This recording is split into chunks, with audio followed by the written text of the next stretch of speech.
the 14th already. My goodness. Of 2023, I'm going to be your host. If I can get everything done. Dana Durnford at the nuclearproctologist.org. We got so much to get to. It's absurd, so we're going to get to it. Huge show of die-offs. Did you know the caveman died of the bird flu? That's right. I personally went back in time and interviewed the cavemen, and they all had the bird flu. So did the saber-toothed tiger. I went back in time and checked. They all died of the bird flu. Everything's dying of the bird flu, according to the media, for the last 7 or 8 months. Let's go back further than 7 or 8 months in this show. We're going to do all the current news from March the 20th to May the 20th. So what do you think about this statement? I got a very short introduction this time. Normally it's like 1 hour or something. This one is just a couple of minutes. Doomsday-like radiation release of fire and pool at Unit 4. It'd be a global catastrophe. A global catastrophe. Well, that's Unit 4. Well, what's the stump of Unit 4, the ghost of Unit 4. By the way, there's the ghost of Unit 3. And Unit 3 was a mixed oxide facility, so it's definitely a global catastrophe. May be worse than thought. Studies from last year indicate that radioactive water will contaminate the entire Pacific Ocean in just 6 years. Kim Min-ji reports. This graphic shows the gradual contamination of the Pacific Ocean due to leaks of radioactive water from the crippled Fukushima nuclear plant in Japan. The simulation, which was run by a German marine research institute, shows the entire Pacific waters being polluted by radioactive water in just 6 years. So originally the media came out with the tsunami model from NOAA to your left. Here's a tsunami model from cesium to your right from NOAA. Media refused to acknowledge the right and came out and try to bludgeon any dissent with the fake picture to the left. But more concerning was the world governments, major institutions releasing models of Fukushima fallout. These models were covering the planet in particular in 16 days in radioactive fallout. As you can see, we had the meltdowns, we had the detonations, we lost the fuel pools. We actually had an actual worldwide event. And you can pretend that didn't happen and say the bird flu is now, and we'll show you the documentation of both sides. But if you don't include something significant like this, then you're not being honest, and you shouldn't be regarded as a media the minute that you omit is a polite word, absurd amount of documentation to support those assertions. Brain rotting toxin 2017, not bird flu, brain rotting toxins. They're blamed on all kinds of things. This is just one of the many. It's the worst we've ever seen. Mass deaths of sea lions, dolphins, birds. So spreading all owls and caribou and everything else. A mysterious cancer is killing sea lions along the U.S. West Coast. Cancer. Mysterious. The best way to cure cancer is get rid of all nuclear power plants, right? Bones are turning to mush. They're just masses of yellow cancerous tissues dying at an alarming rate. Sure that wasn't bird flu, Dana? Because bird flu right now, if you fall, have a car accident, they're going to check you for bird flu. Animals are starving as the food chain continues to collapse, 2017. Mass starvation event, mass starvation.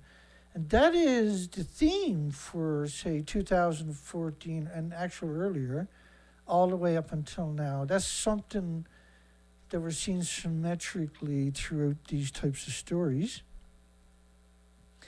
I'm probably the most gullible person on the planet. I went out and beat the shit out of myself on the ocean year after year after year, from Vancouver, British Columbia to Alaska, for 4 to 5 months a year. And we got boots on the ground. I went through every concept you can imagine. I checked everything. I checked the forest, the insects, the animals, the mammals, underwater, constantly checking. Usually this is how, in the last video, that's a typical experience for me when I was on the research expeditions. That particular night, we washed up on the rocks in a hurricane at 3 a.m. in the morning, and done thousands and thousands of dollars worth of damage. And I had to limp into port. It took me 6 days to make it to port after.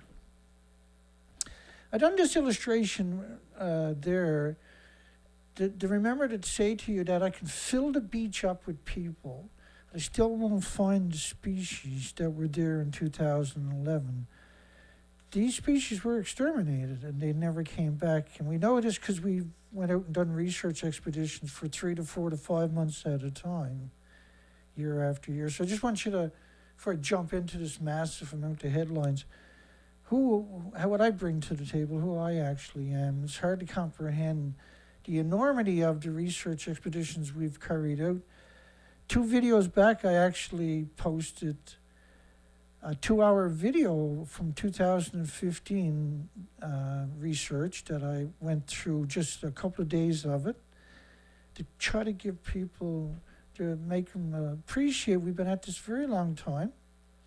I've sacrificed everything to keep this conversation in the mix. I've been denied access to any. In fact, I've had gag orders for 3.5 years at a time imposed on me to protect their assets. Animals suddenly died on the West Coast right after 2011. The whole world noticed this strange phenomenon, and that's why I was doing these research expeditions. There's the same birds, by the way, as you're seeing over there in the There would be normally 700 algae here. There would be 74 species of starfish, each multiple colors. There would be just this wealth of shellfish and mollusks and snails and periwinkles and scallops and abalones and razorback clams. And the list is very long, manillas and little necks. It's hard to kind of wrap your mind around that. Just 12 years ago, that was what the ocean looked like. Now this is, if you're lucky, these 2 or 3 algae is all that's left. That's if you're lucky, if it's not actually all gone too. I'm just trying to give you this is 3 of the boats that I was doing research expeditions with, by myself, may I add. Arduous, hideous, long, brutal, vicious weather, adverse conditions, month after month after month. And I refused to give up, same as today. My dog that had passed away on a bird count expedition, in my arms, thank goodness. She was 15 years old. Zoe is the only color on that beach. This is what it should look like. These are before and after authentic pictures. Just so you can understand the big picture.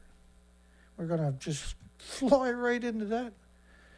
We got another 79 pictures to get through.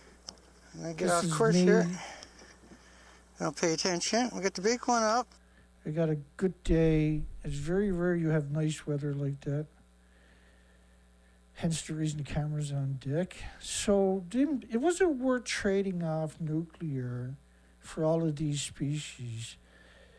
What's more important? All these species are the nuclear power, which is the reason these are gone, and the reason most of your loved ones died at an early age is because almost all nuclear power plants are surrounded by farms. So we've researched this year after year after year. I've been arrested, I've been attacked and demonized and vilified. I've been segregated, ostracized, and censored, but yet I still try to have the conversation despite the overwhelming amount of contempt for having a conversation. How did we ever lose our way that a conversation was such a threat? Climate change will likely play a role in 40% drop in the Pacific gray whale. Likely. Again, these are always conjectures and suggestions, not facts. They're investigating. And of course, we've lost respect for scientists, unfortunately. They've done it to us through their silence. The causes of nearly 40% decline. One primary suspect is they starved to death. They were emaciated. There's over 16,600 have died since 2016 of just gray whales. And that's an unusual mortality event. There's many species with unusual mortality events located to them. Birth rates are down by 40%. These are, what I'm going to show you is these emblematic, undeniable to those like us that are in the know, effects of radioactive fallout. And you too will, this is not hard to comprehend. It's just a lot of details, documentations, and information. One primary suspect is food scarcity. Is bird flu behind mysterious spat? This is a conjecture and opinion. The whales, the dolphins, they're trying to retroactively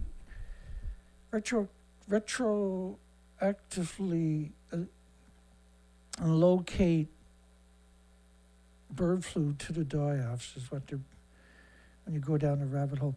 Washing up on U.S. beaches, United States beaches. I'll take you back till last year. In April, there was a mass bird die-off on the East Coast. The official story was that the ice pack was so thick the birds couldn't get the food, but they're genetically superior to do exactly that, right? And because birds, when they're looking up, they're going to see the hole in the ice, and that's how pack ice is. There's all these little holes. It's easy for birds to come back up, right? So great shearwaters were the primary casualties. So in the midst of a couple of months later, in August, after I had done research and all the birds I found were emaciated, and that was over 600 kilometers of the coastline on the East Coast. It was 4 species, the murres, the common murres, turs, and dovekites.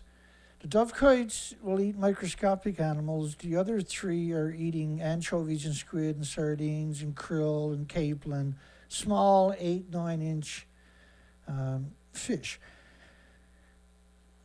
But the dovekites eat microscopic, so you had 2 different ends of the food spectrum showing up emaciated on the coastline at the same time.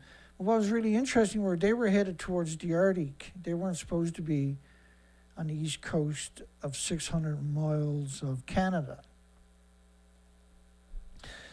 The large number, now, a couple months later, they started saying everything is dying of bird flu.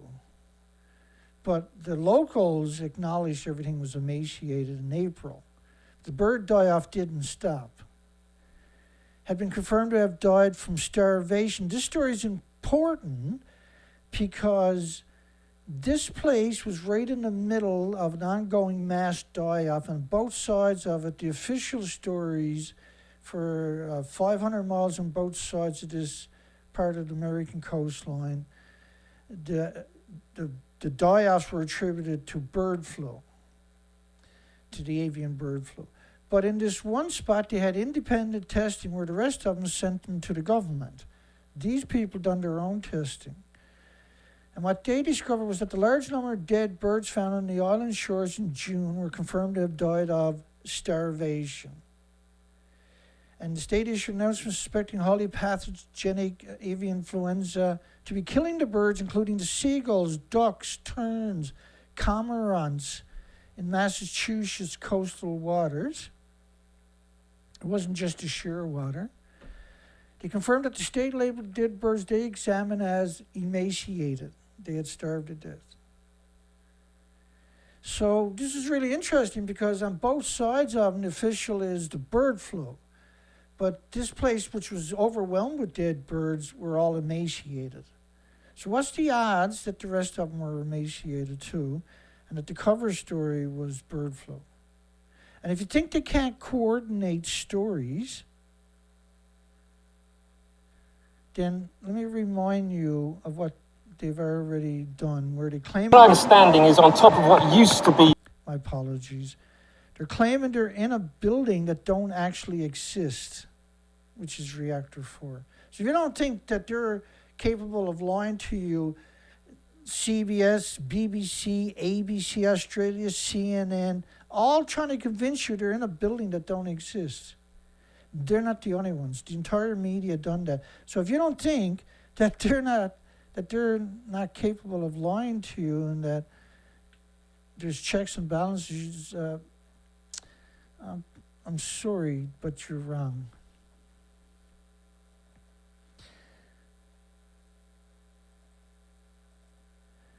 All were emaciated and concerned is that they died. The consensus was they died of starvation. So I'm just trying to build you a picture. In bird flu, if bird flu beyond the mysterious spate of whales and dolphins washing up on the U.S. beaches, the Marine Mammal Stranding Center rushed to the Sea Isle City, New Jersey, after a call came in about 8 dolphins have stranded. And reported 5 humpback whales have died, a total of 16 from North Carolina to New York, December the 1st, 2022 to March the 1st, 2023, the highest number ever recorded during that particular 3-month period. Like pre-Fukushima, this is inconceivable ever in a year. Now is that 3-month in that area. It's absurd, but that's how they cover it up, right? Marine Mammal Stranding Center Director, this could be a big thing for all marine mammals if this is what's happening. We're going to get to the poll in a moment. Recent years have seen a disturbing spike in beachings, leading the Federal National Oceanic Atmospheric Administration, NOAA, to declare an unusual mortality event. Since then, at least 335 humpback whales, right whales, minks, and a small species of whales have died after washing onto the East Coast. We're talking about just the East Coast, not the West Coast, not Alaska, just the East Coast.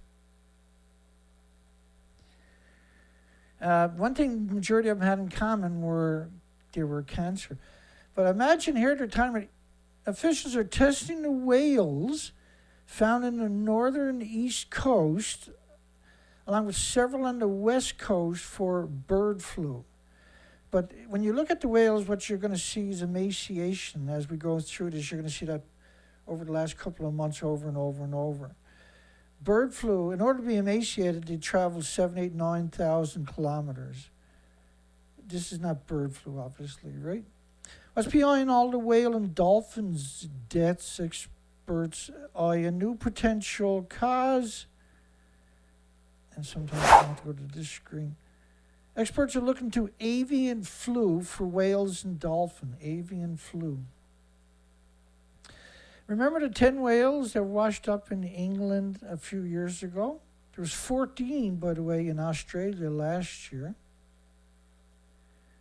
So we see a lot of sperm whales in the last number of years showing up emaciated on the coastline. These were all emaciated, by the way. Forgot to get to our poll. Has the entire species of Earth been compromised by Fukushima endless massive radioactive fallout.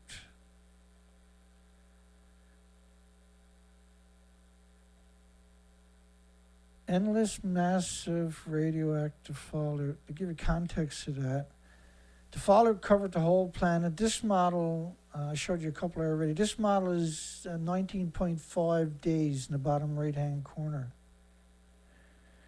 Go back all the way to 2015. We may be on the precipice of a major extinction event in marine wildlife.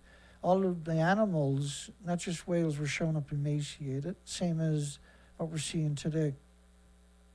2017 and 19, meek whale unusual mortality event. A gray whale unusual mortality event. Humpback whale unusual mortality event. North Atlantic right whale unusual mortality event. But here they are now currently trying to blame everything on bird flu. This has been going on since Fukushima. But it's not just one species, there are all kinds of species. Endangered killer whales, unusual mortality events for killer whales. It's not just humpbacks or minke whales or gray whales and humpbacks and North Atlantic right whales. There's also killer whales starving to death. There's, this is 2014, killer whales emaciated, killer whales. So this is Alaska seabird die-off 2018.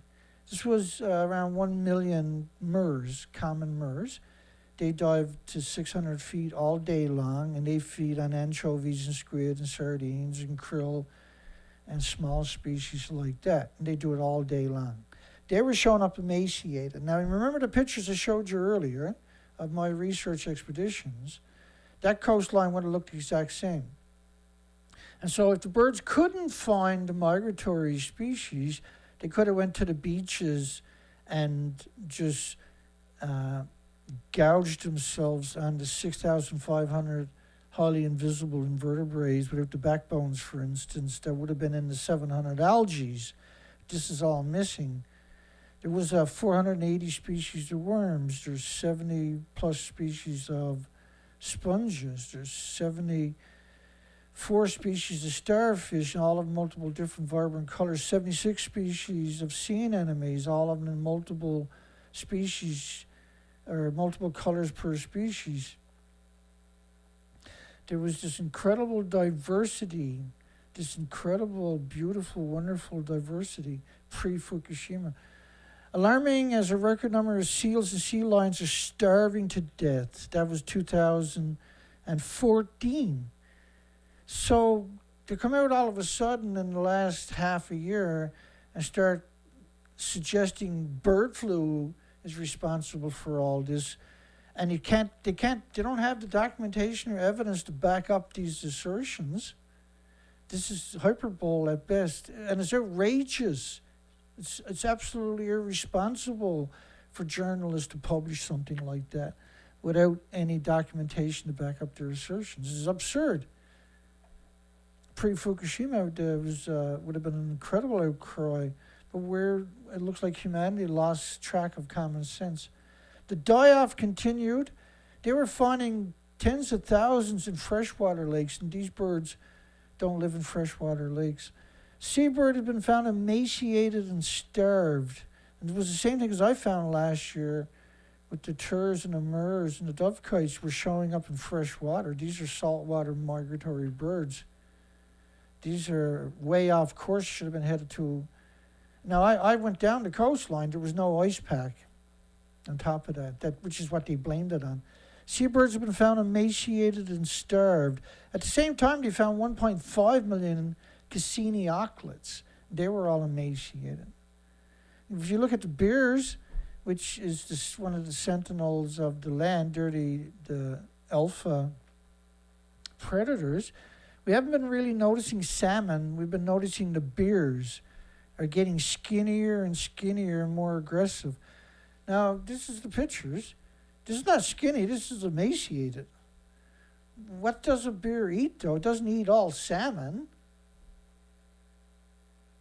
Right, the majority of its food is grass and grubs and right, stuff like that they have access to all year long, or not all year long, but when they're not hibernating. Only about 4 or 5% of their diet is salmon. So the reason that they showed up emaciated, despite the fact there was still lots of their normal food, because they can eat berries, like, I can't remember, it's 400,000 berries a day. Berries bioaccumulate radiation, anthropogenic man-made fallout radiation. So remember the seals and sea lions are dying of cancer? Guess what is killing all the bears?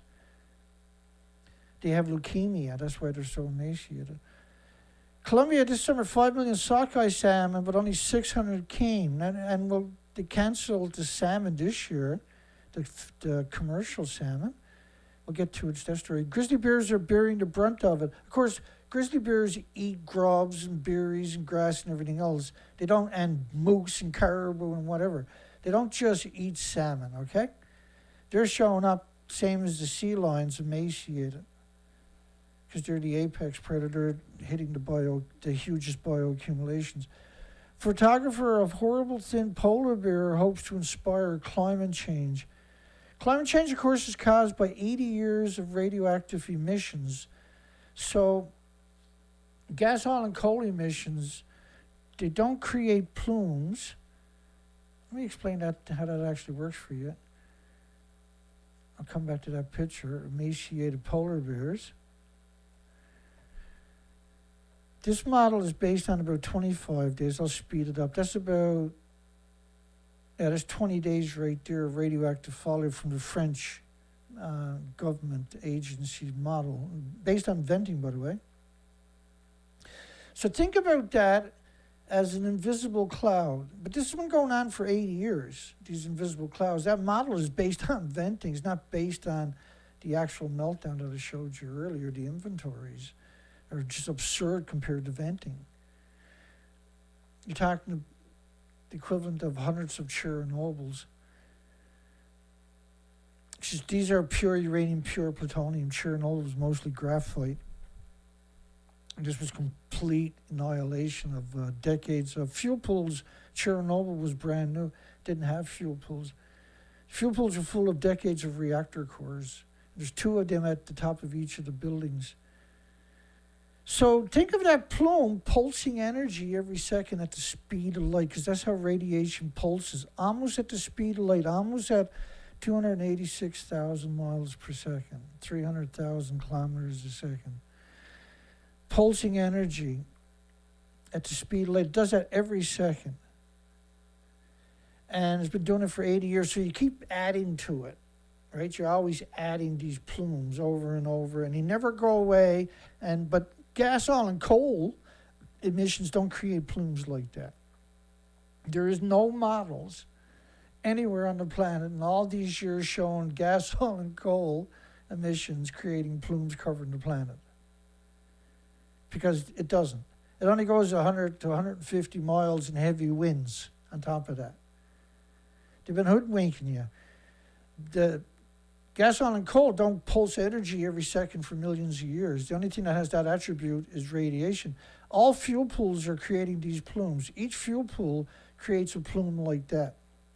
You can't see it. It gets cut up and thrown out of the sky. It gets in the rain. It gets locked up in trees and plants and roots and animals and biota and the soup of life itself, the ocean. So you got not just grizzly bears in British Columbia emaciated, you got it in the north showing up emaciated. My take on it, because I've been doing this a long time, is this is leukemia. Because fat, radiation accumulates in fat 8-9 times more than your blood. It's an emaciated polar bear, by the way. They found multiple emaciated polar bears on that research expedition. Was another interesting one, a record-breaking polar bear dive. The bear dove the deepest and the longest in history. It was emaciated. It dove the deepest and longest dive ever recorded in history of a polar bear, trying to get a seal. I never got it and died. It was emaciated. And remember, the insects, you don't have to clean your windscreens or your headlights anymore from insects. We done a study on this in 2014, over several hundred kilometers of heavy forest. And then we moved it over to Vancouver Island and went into Cathedral Grove, which is a protected rainforest. Trees 6, 7, 8, 900 feet tall. And you can fit like 30 cars or 30 people inside of a tree. These are huge trees. And normally when you drive through this area, the insects is just something. So I hung out at gas stations at the end of these forests where all the Winnebagos and the great big RVs would pull in. And I asked them all, could I take pictures in front of their RVs, and asked them about when was the last time they cleaned the insects. They all basically had the same answer. Geez, I never thought about it. It's been a couple of years. He said, holy shit, every one of them done the same thing to me. Because the insects are very vulnerable because they're getting full body X-ray doses from the gamma shines. Because the radioactive fallout, when it's in your forest, wherever it's to, but in particular in the forest where the insects, their habitat, the pulsing will go through all the plants and everything, right? So the gammas, the alphas, the neutrons, the betas are pulsing at the speed of light. They hit each other, they don't mingle. They hit each other and reflect. And at the speed of light, they change direction. It's known as a braking effect. And it causes X-rays, which is full body X-ray. But there was so much that the thyroid glands were saturated of all the species, particularly in the northern hemisphere, were saturated with particular iodine and xenons, for instance. And so now they're mutating they're making mutated hormones, radioactive hormones. And not only that, they're getting full body X-rays, so they're being sterilized. And over several years, they really reduce heavily in numbers. And slowly but surely, they start to disappear. And it seems like, there never was many dragonflies, and there never was many butterflies, and there never was that many bees and wasps. Grizzly bears go vegetarian due to climate change, choosing berries over salmon. So why did the British Columbia bears all end up emaciated? Do you get what happened? Because the berries will actually bioaccumulate the radiation. And same as shellfish. This is where you see the shellfish. Here on the East Coast, one of the first things I noticed was the sea urchins and the mussels and snails and that from the low tide zones was completely missing. And one of the most normal sights here is at low tide, seagulls and crows and that will go to the low tide twice a day and pick up shellfish and drop them on the pavement and break them open. So normally when you go along the shoreline where there's a road, you'll see all kinds of shells, right? There's nothing there. And there's nothing in the tidal zones. They were wiped out because they're exposed twice a day to the radioactive fallout. And shellfish bioaccumulate radiation 125,000 times more than a fish does because they're filter feeders. Grizzly bears go vegetarian due to climate change. When I was seeing that story, I was like, wow, man. Ruthless industry that nuclear is, covers all bases. Mysterious mass deaths of the Alaskan birds baffle scientists. Tens of thousands of dead birds washing up at the beaches of Alaska. All known as the commoners appeared to starve to death. And the biologists who examined the birds said they appear emaciated. Well, you don't appear emaciated. If you examine them, then you either are or you're not. We know they're starving, their stomachs are empty. So the media injected the word appeared into that narrative. Alaska adds krills and mussels to the list of unusual marine deaths. And krill is a hugely important food. It's like a great big shrimp. And it's a migratory animal. and it lives for about 10 years of age. And so when you got close to that 10-year mark after Fukushima, it was very difficult to find krill.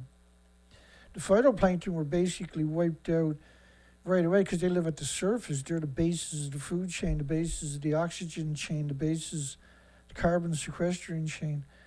Whales won't stop, the most important part of the food chain, period, and 50% of the oxygen on the entire planet, they're at the surface.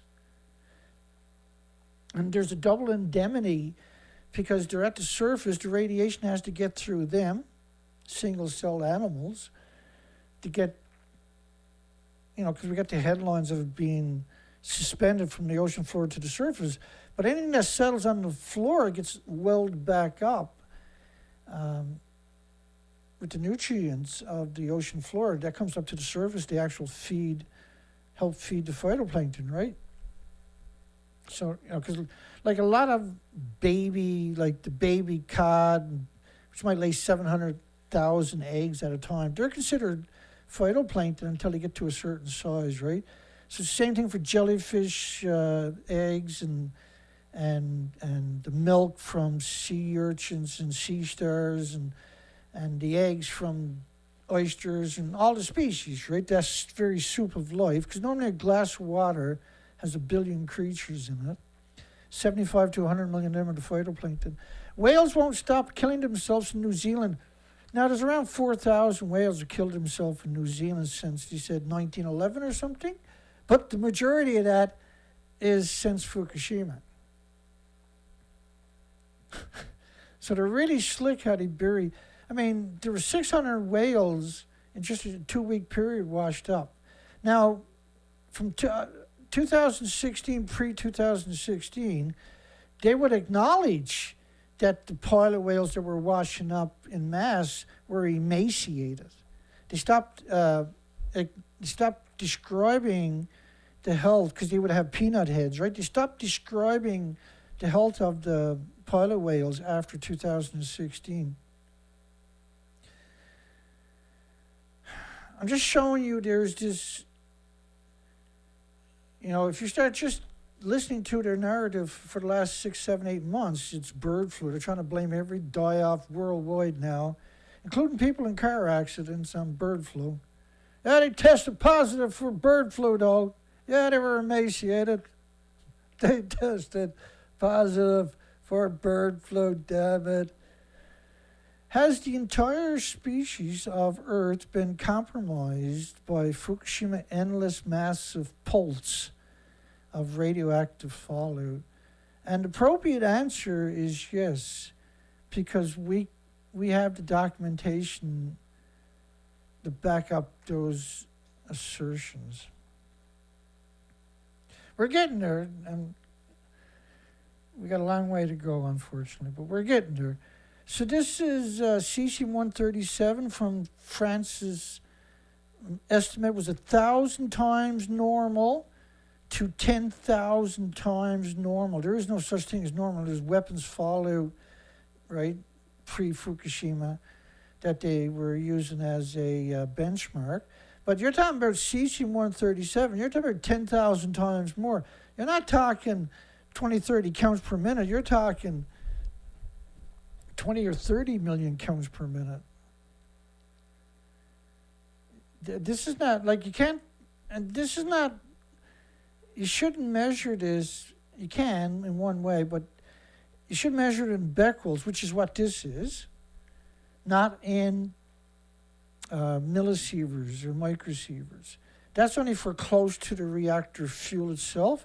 It is applicable in one way, but it doesn't tell you the story. The story is told by the counts per minute, by the physical atoms. Because when you ingest the atom, it can sequester in your muscles, your organs, and your bones, like the whales. 200 whales stranded in New Zealand. Largest whaling stranding in decades, and never stopped, right? Like you say, they refused to stop killing themselves on the New Zealand coast after Fukushima. Pygmy sperm whales on the Florida beaches was emaciated. The exact cause of the whale's death has not yet been determined. It was very thin. No, it's emaciated. This is something we've seen constantly. And damage to the heart is just, by the way, cesium, for instance, loves to bioaccumulate in the heart. Efforts to feed emaciated beluga whale in France's Seine, emaciated. And I covered last year or the year before, we covered one show where in just a 1 week period they had found whales, including in Canada, by Montreal, all over the world in different places, way up in freshwater rivers. And never seen that in the history of humanity. And even looking at this beluga whale, you can see it's emaciated. It's absurdly emaciated. Emaciated orcas have rotting teeth. Orca eats around 400 different species, birds and halibut and whatever it wants. It just eats it. It's the apex predator. So how does it get emaciated? And rotting teeth, by the way, like Yoshi Sumatsu, a former editor for the Japan Times, who I done a radio program for 2 years each Sunday with when I wasn't out on the research expeditions, had went into the no-go zone a couple of times on a bicycle because you weren't allowed to drive in some areas. And he took 3 Geiger counters with him on this first trip. All 3 Geiger counters broke before he wrote editor from such high radiation doses. And he lost most of his teeth over the next couple of months. Emaciated orca is a cancer patient. It has leukemia. It's producing so much white blood cells from the bioaccumulation of so much radiation. There is some food, but they weren't able to eat. Like a leukemia patient can't eat food, right? In the stomach, there was no food remains. We only found a small plastic sheet, but that had no bearing on the cause of death. Now, mind you, that story, there was a lot of media didn't put in that facet of the story. They were just screaming climate change, right? It was really dishonest and disingenuous. Emaciated gray whales spotted off Ogden Point could be part of mortality event. So when people talk about the pilot whales all washing up on the beaches, they say, oh, that's normal, Dana, for pilot whales. But it's not. It's normal since Fukushima. But if it was normal, we would see it all over the world all the time, yeah? It would be recorded everywhere. And where I'm to on the East Coast, every year in December was pilot whale, or November was pilot whale madness. We've never seen mass die-offs like that. We did a couple of years ago, and I went and researched it. I'm not going to get into that tonight, but it was 16 whales washed up, which meant around 160 died, because you only find about 10%, right? Nobody reported on it for 36 days, despite the fact it was in a community on the side of the road, and the children wouldn't go to school because they were having nightmares driving past the dead whales each day. But the media reported it on the 36th day when I went out to the community, because I drove 800 kilometers, and asked people to talk about it on Facebook, because the next morning I was going to go down and investigate it myself. And so that morning when I got up, the media reported on it. Emaciated gray whale spotted off of Ogden Point could be part of a mortality event. Emaciated. So it's the gray whale, which that one is obviously a gray whale, you're talking it's got to travel 10,000 kilometers to end up emaciated, go from 12 inches of blubber down to 3 inches of blubber. NOAA declared the deaths of 70 gray whales on the U.S. West Coast an unusual mortality event. The 70 whales, and I mean, that's some serious emaciation. All of those whales were emaciated. 70 emaciated gray whales. Poor feeding seasons. The emaciated, malnourished state of many of the beach gray whales have made them concerned. Really? Well, I was out doing research expeditions during all of this, by the way, and all the species were missing, but only the whales were getting some love. Most whales, especially emaciated whales, tend to sink, by the way, and so what you're finding is a fraction of what actually died. The 70 stranded whales so far likely represent just 10% of the actual death toll for that period. So that's 700 dead whales you're talking about. And ones you found were all emaciated. what's the odds of only those 70 been emaciated? Bird-brained, climate change may affect intelligence in bird. You know what else does it? Is radioactive fallout. As global warmings cause local climate changes. Well, the radiation gets into your forest, it kills the fungus, the bacteria. And now the ground, first off, if you get rid of the fungus and bacteria in the forest, the foliage and the litter doesn't break down anymore.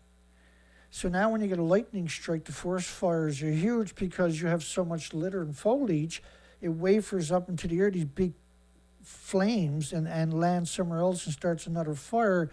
Because when you kill the bacteria and the fungus in the forest, which is what radiation does, there's another effect. The forest can't soak up water anymore. And so the runoffs and erosion is very, very real. Global warming causes local climate change that will affect the amount of food, but you also, if you kill the fungus and bacteria, the species can't live there. The insects, the biota, the ecosystem can't live no more. Brain development. Now, in 2019, we wouldn't see many birds, but you would hear them in the forest, wherever you were to when you shut the engine off in the woods, because we were doing long, extensive, and thank goodness we done it. Thank goodness we done that, because now when you go in the forest, there's no sound. So thank goodness, my goodness, how fortunate were we to get out there and document it. The world might not understand for a long time, but we went out and documented, and there was, wherever you stopped the bike, you heard birds. And now when you're in the forest, you turn the bike off, you won't hear any birds. And you didn't see them, even in 2019, by the way, but now you don't hear them either.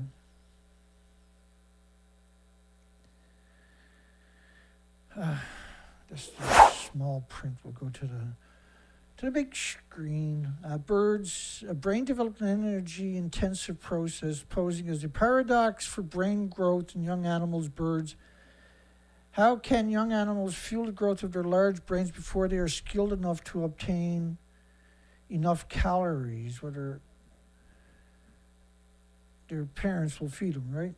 As global warmings, we know from studies on insect-eating species, birds, that I think of 50 bird's nests eating 5.4 million insects in 21 days to raise the hatchlings, the fledglings.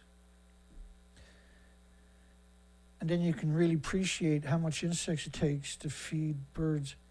As global warming, because that was a study, right? As global warming causes, for instance, grassland low rainfall reduces the amount of grass seeds.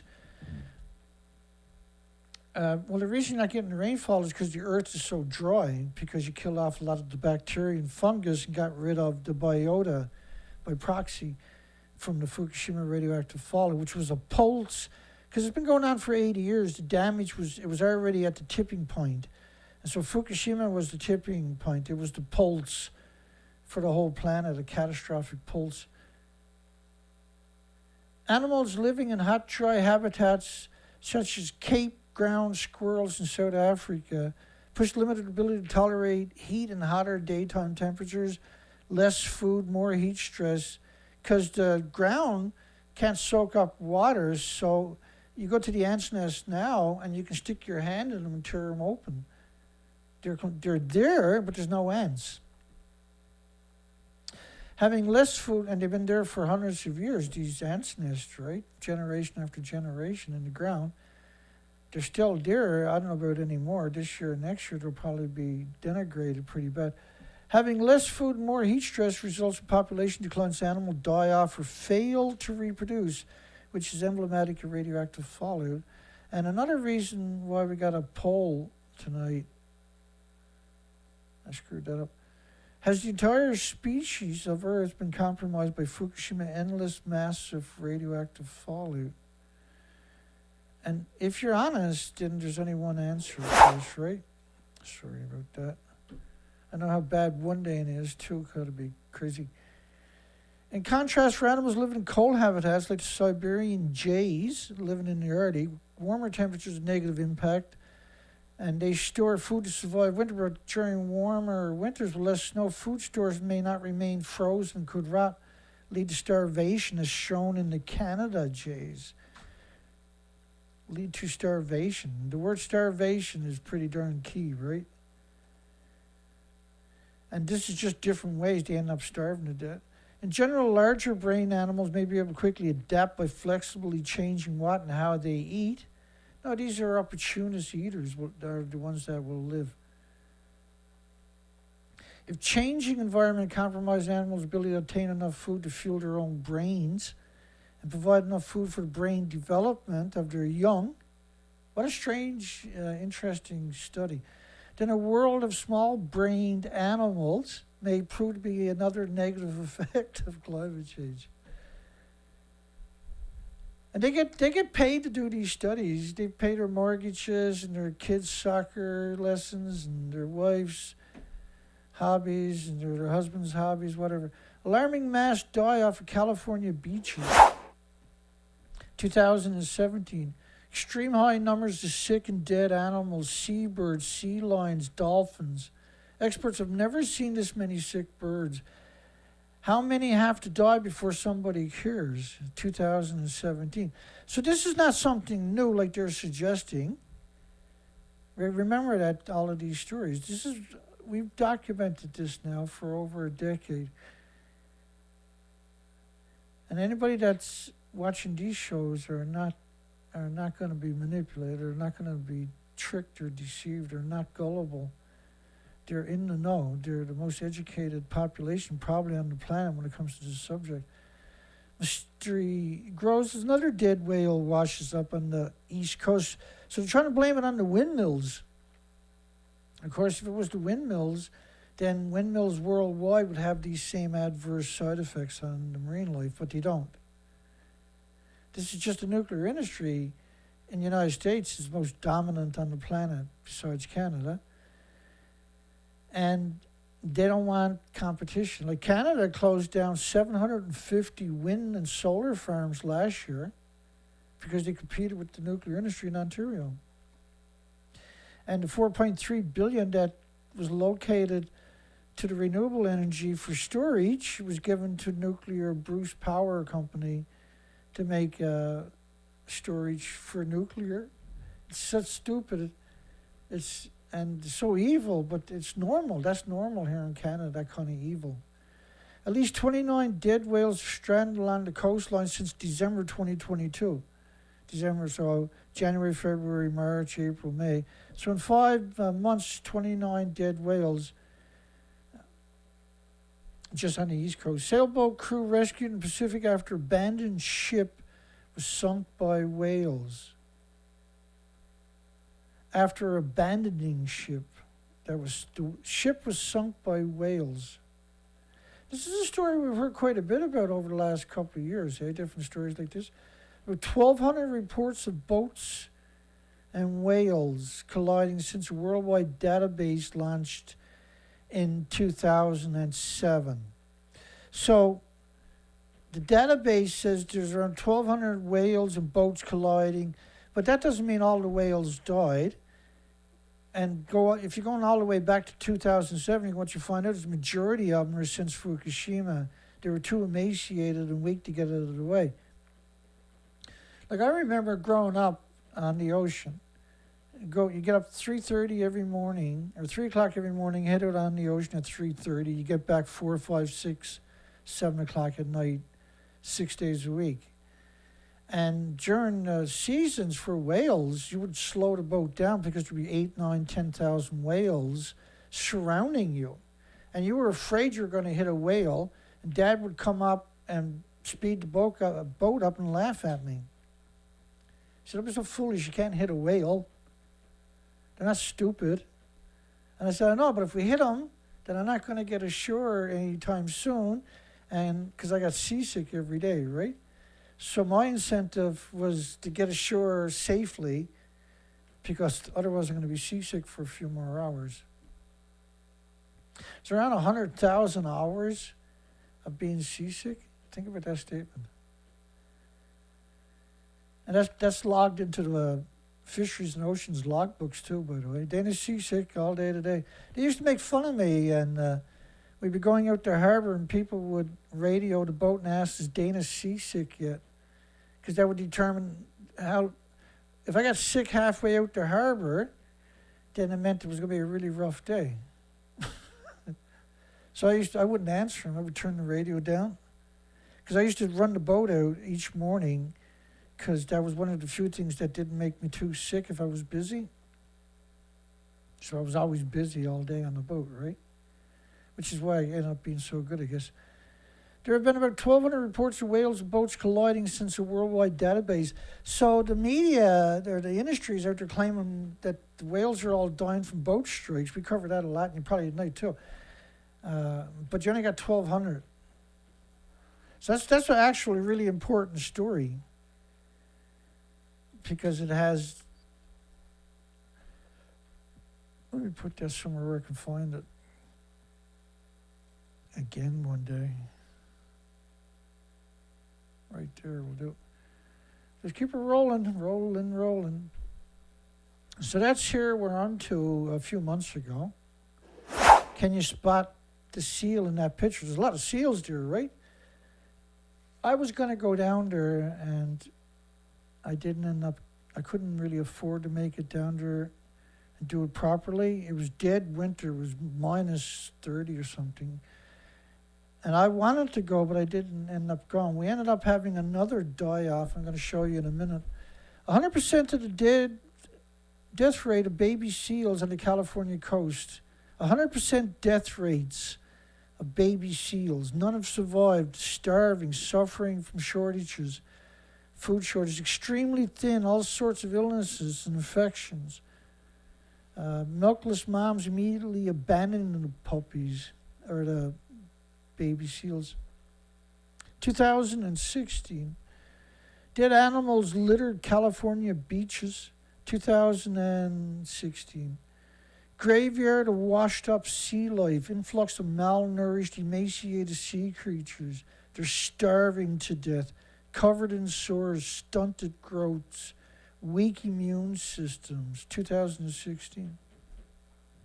So this last couple of months, we've had 3 different die-offs and strandings of dolphins, white-nosed dolphins. Here we're on to.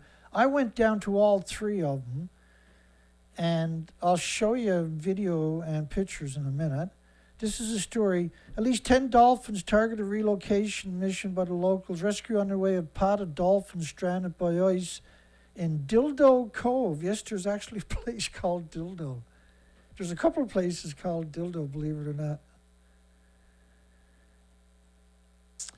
Dolphin rescue. Now, these people were there for one day with the cameras and never went back the next day or the day after. He's the head lunatic.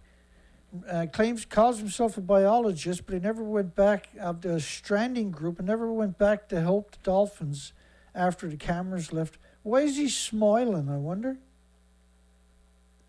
I never could figure that picture out, why he was smiling.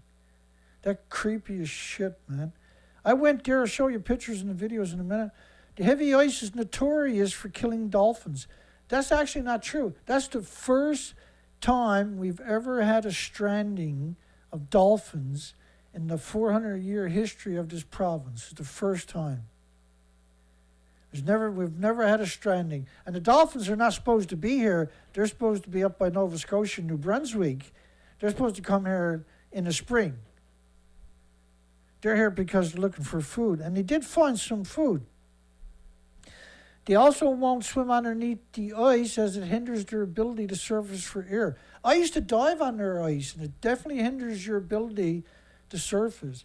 And so I used to have to time my timing to come up and change tanks. And you couldn't bring a safety line with you because you had ice flowing past you the whole time. Now, there was ice, Now, dolphins will swim under the ice. Dolphins will swim under the ice, they'll find an opening, they'll call the rest of the dolphins. They're extremely intelligent, by the way. The ice that was down there the first time, we're going to show you all of this in a second. Let me put this on the screen, I'll walk you through this. So this was the day before the dolphin die-off, the first die-off.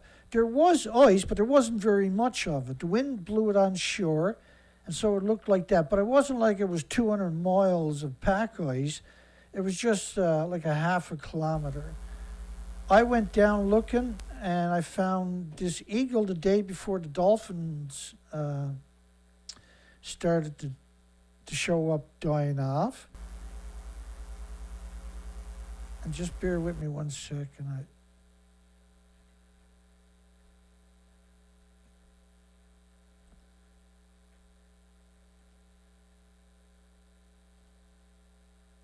I fixed it. There we go. Well, actually, I got to turn on autoplay. Give it a second. So this is the first dolphin die-off. Now, this is mostly harbor, what's known as harbor ice. This is not ice from way up the coastline. This is made in the harbor. So it's kind of like slush. But this was the Ann Harbor Coast Guard cutter, was coming in to break the ice, to breed a pathway for the dolphins to get back out. And there shouldn't have been volume on that one. And so the Ann Harvey came in, broke the ice out a couple of times. But then the next die-off was a week later. So we've never seen a die-off of dolphins on the east coast of Canada. The word that never gets mentioned is Fukushima radioactive fallout.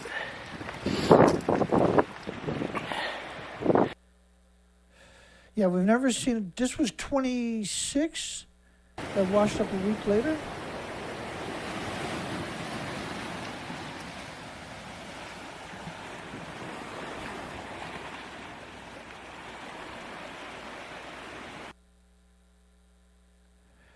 And I went down and recorded. You can see that some of them were washed out. Recorded at 7 a.m. This is the third one.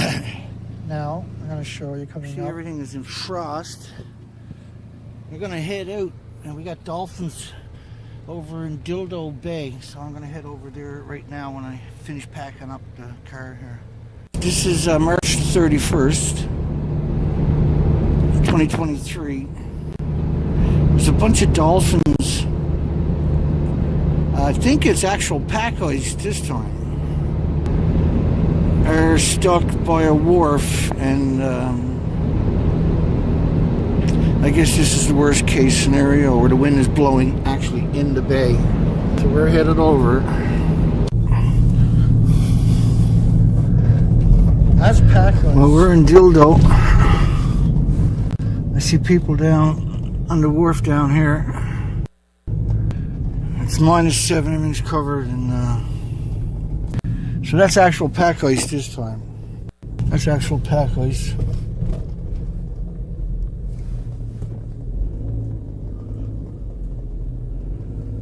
So I'm assuming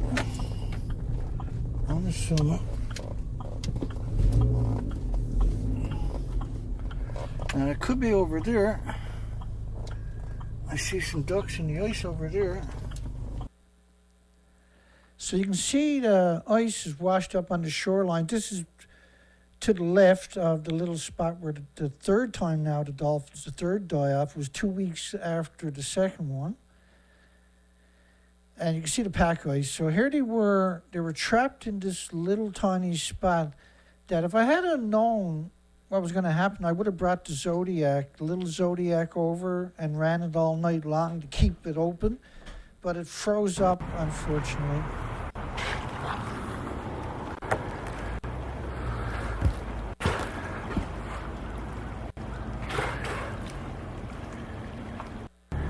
So if the wind blows from the east like it's supposed to, You see the ice up at the top? Yeah. it'll push all the ice across.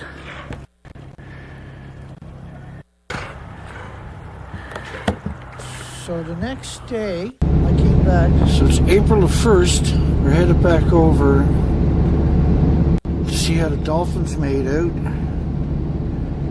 It was freezing last night, -7. The wind looked like it was going to stay the same, so they're probably still going to be in that little spot. So we're back on our spot. We got everything with us just in case they didn't.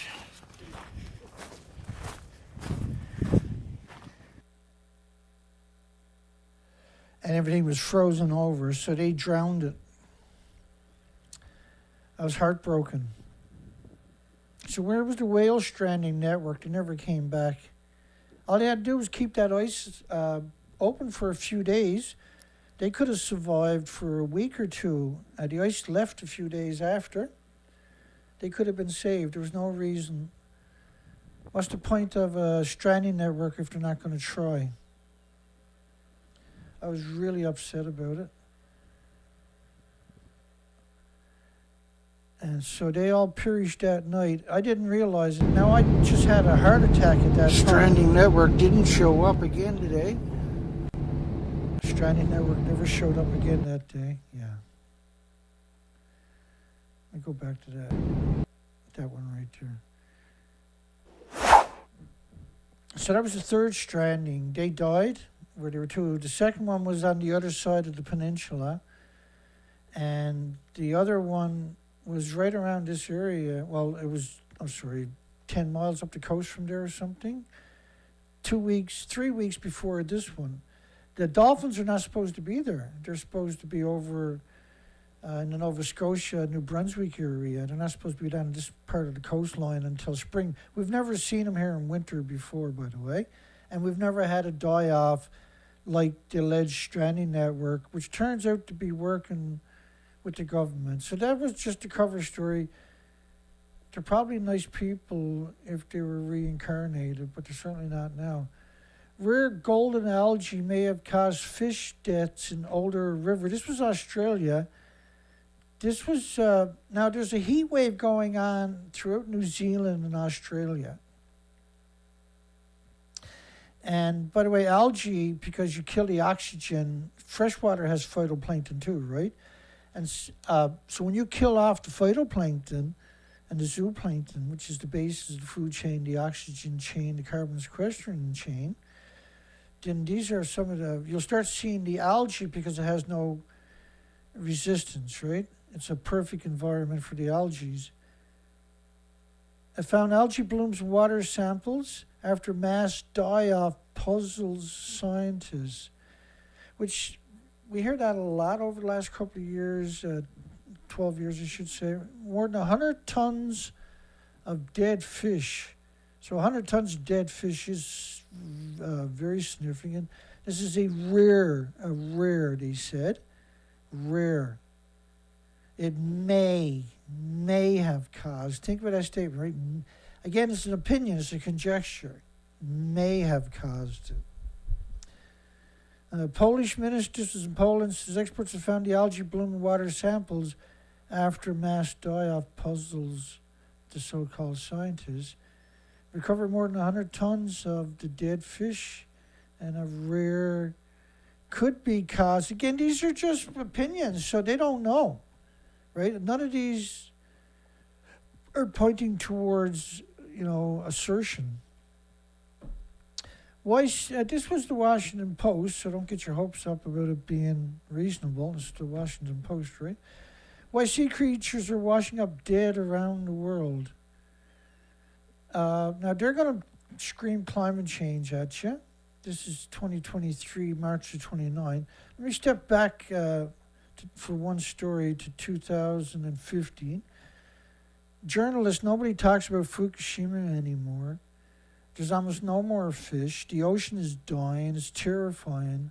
The government warns the public to expect alarming increases in deaths on the West Coast. Fish are just too hard to find.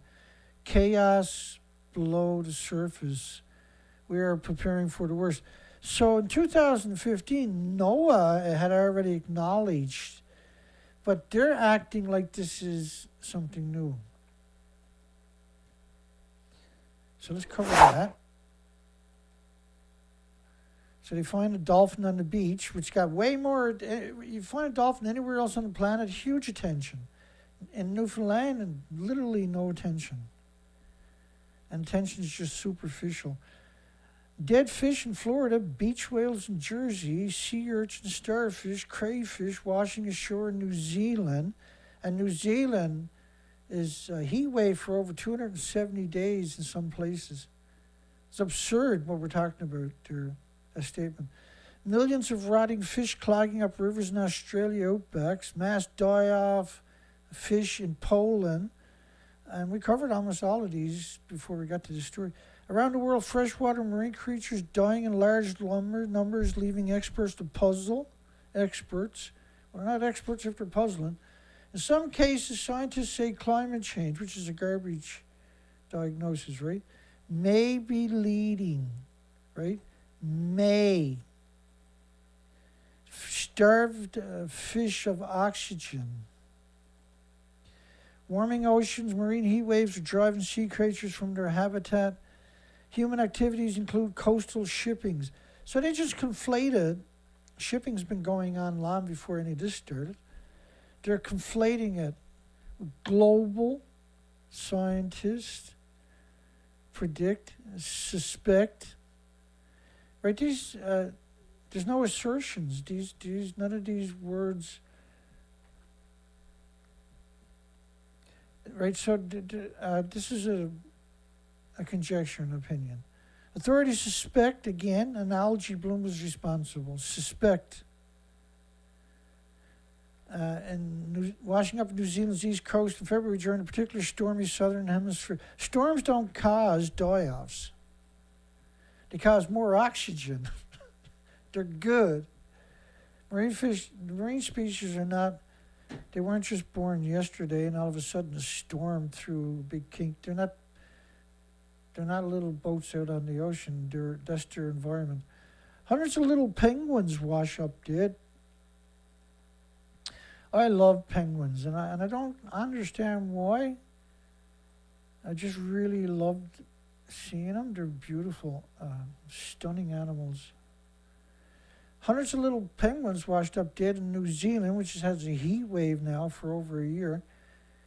In June, local conservation officials said climate change would probably forcing the penguins to venture into deeper and colder water to forage, making it harder for them to nest, breed, find food, and expose. This is a junk diagnosis, right? You can ask anybody on the street, they probably would tell you the same thing because of the propaganda. It's not like, it's sort of like, it just doesn't even make sense when you read some of this. It's disappointing.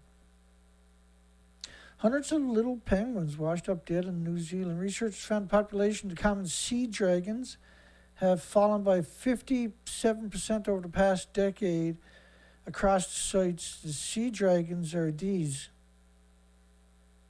common sea dragons.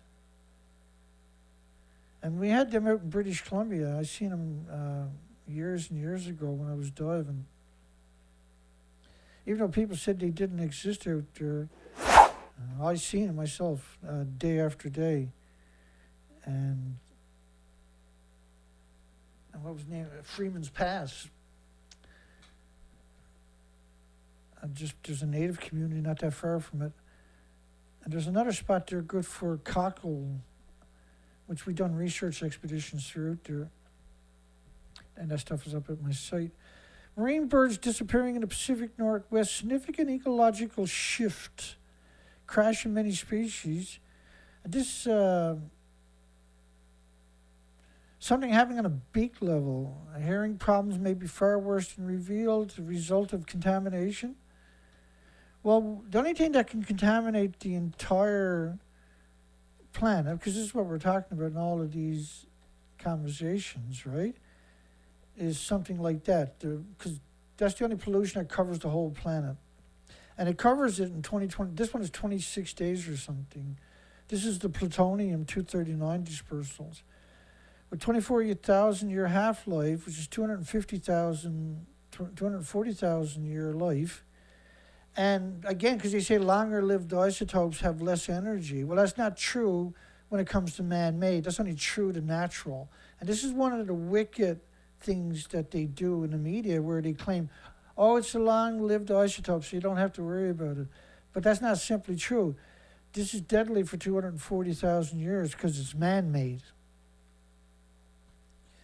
It's very deceitful when they do that, and they're notorious for conflating them. Which is mixing them together. Over the past decade, which is Fukushima, that's right in the timeline, sea stars, sea urchins are also experiencing precipitous population declines over the same period. Again, we quantify those assertions through our research expeditions. Thank goodness that we actually done all that work. It's absurd how important that now actually is. An ocean absorbs the excess heat because we can show the facts. They can claim whatever they want, but we can show you the facts. We've done the work. We gathered up the documentation. This is unassailable, incontestable. As ocean absorbs the excess heat created by the humans, well, it doesn't actually work that way. Normally the heat goes back up into space, not into the oceans. What the hell are they talking about? Cooking them alive in their own habitat. Well, that happens if you get rid of the phytoplankton of the ocean, the basis of the food chain, the oxygen chain, the carbon sequestration chain. That'll help heat the ocean up because it can't regulate. If you get rid of the glaciers, that'll help heat the oceans up. And remember, the glaciers is why the salmon are missing, because you don't have. During droughts, you would have more runoff from the glaciers, which keeps the rivers high enough for the salmon to get up and lay their eggs, traditionally, see? But because of Fukushima and the catastrophic effect the pulse releases, an ocean absorbs excess heat created by humans. No, the ocean, that's absurd to suggest. The ocean is 70% of the land mass, or of the mass of the planet, 70% of it. Humans are only taking up a fraction of that, by the way. So how the hell can we heat up 70% of the planet when we only take up a fraction of the planet? Second off, the ocean doesn't work that way. It's such a big sink. It regulates the temperature, right? Is always the same all year long. No matter what part of the ocean you're in, that temperature is going to be the same all year long. Whatever it's supposed to be, whatever it's been for millions of years, is not going to change overnight because of gas, of cars, and like the container ships are producing more pollution than all the humans combined, with just 15 of them. 15 container ships produce more pollution than all the 760 million cars on the planet combined. So there's 90,000 of them in the ocean at any given time. As oceans absorb the excess heat created by the humans, it doesn't work that way. Countless dead birds reported in the Pacific off the U.S. coast. Nothing will eat the bodies because there's nothing there to eat the bodies. And there's no seals presence. The fish are not there. They're all starving. The animals are acting weird, sick, and weak. Too weak to fly. Too weak to run. Residents, we want to know if it's from Fukushima, 2015. Whales and dolphins die after washing ashore. Whales and dolphins. There's been a spat of whale and dolphin deaths in the Northeast this winter, more than a dozen humpback whales, several critically endangered North Atlantic right whales were stranded on or near beaches from North Carolina and New York between December and early March, according to the National NOAA. 8 dolphins washed ashore in New Jersey recently. We had 26 just on one beach here. We've never had a die-off in history in the province of dolphins. We had 3 die-offs in just 4 weeks. 8 dolphins washed ashore in New Jersey recently. Could be, which is a conjecture, postmortem examination indicated the ship strikes are the probable cause of many of the whales' deaths. But I just showed you earlier, from 2007 and now, it's only 1,200 whales.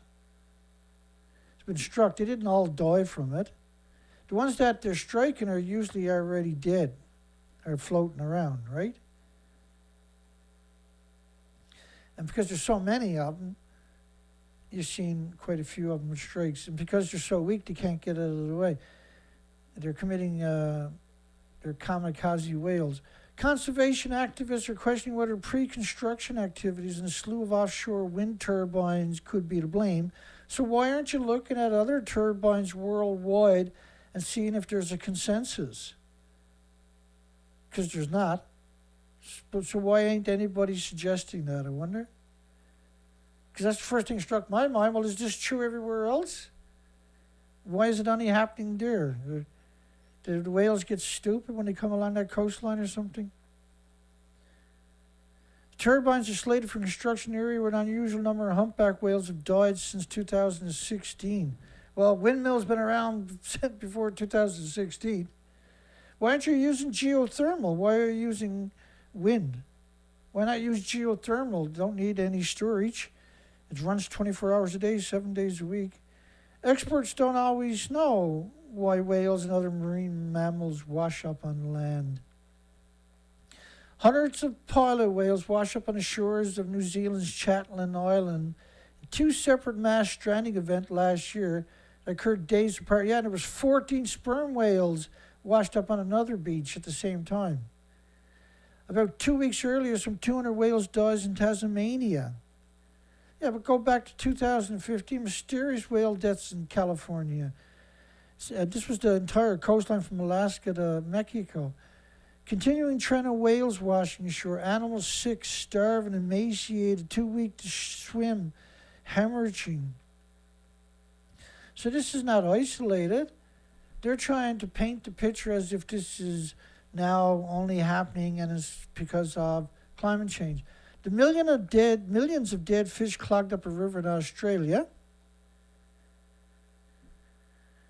is again we're seeing as a result of climate change. No, it's because you killed the bacteria in your forest and your land and the fungus, and it's not soaking up water no more. And that was caused by radioactive fallout. Is bird flu beyond the mysterious spat of whales and dolphins washing up on U.S. beaches? No. It's been going on for almost a decade straight. More have washed up in the last few months than all our recorded history combined. An unprecedented die-off.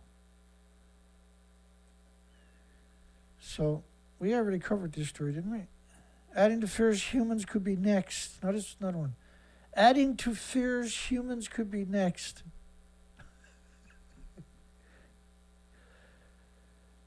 Man, media is just dirtbags, aren't they? Dead dolphin discovered on Fairhope's North Beach gets tons of love from the media. Here on the east coast of Canada, the media is like stones, cold. Only the major propaganda media covered it, and they screaming climate change the whole time. It's like it's illegal to have a conversation anymore. It's illegal to have a brain, to be smart and have a conversation. If you're having a conversation, you're a criminal. You're criminals. The dolphin had signs of prolonged freshwater exposure, which explained the skin lesion, which is also caused by radiation, by the way. They said the dolphin was underweight and dehydrated and was found up a freshwater river. Still not clear how the mammal died. Well, it's emaciated. Going to do a necropsy to determine the cause. First priority would be to learn what the cause of death. She said alterations to the skin like the ones seen on the dolphins are often caused by overexposure to fresh water. Right, and like I was at the beginning of the show, we were talking about how all these whales were committing suicide in freshwater rivers in just like a 1 week period all over the world. Baby porpoise found dead on a beach, Ramsgate. Almost all of these stories, there was multiple reports. But on the East Coast, we're the first die-off of pilot whales, the first die-off of dolphins. The media barely covered it a single time. It's not actually abnormal. They said there are 1,000 strandings, creations, seals and dolphins, mammals, air breathers in the UK every year. Half of them are harbour porpoises. but not pre-Fukushima.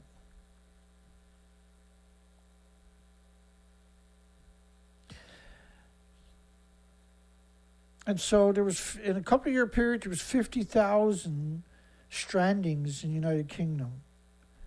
Pre-Fukushima was just a couple, maybe a year. Post-Fukushima, there was 50,000 just a couple of year period. At one point, there was over 1,000 culvert beak whales in different stages of decomposition showing up for months at a time along the coastline of United Kingdom. These are deep water whales they've rarely ever seen in history. There was, they found over 120, was it, or something like that? And so they estimated at least 1,000 had died in just a short period because they assumed that was 10% or so, right? We covered it during that whole die-off. Animals are basically dying on our beaches along the west coast. New worst calamity seems to unfold, like walking skeletons, so hungry they've gone on rocks. And if you think about the pictures of the coastline that showed pre-Fukushima, if they were on the beaches, would have been tons of food. If they had rocks attached to it, they would have enough nutrition to be able to excrete it. But because there was nothing on the rocks, then the skins are hanging off. Extremely unusual. Maybe the fish have left. Eerie mystery of dozens of dolphins washing up on beaches just days apart. Not in Canada. Canada pays no attention to it. There was only a couple of medias that reported it, and they basically regurgitated nonsense. Dolphins and whales washing up on the coast around the world at alarming rates, leaving experts with the task of figuring out what on earth is going on.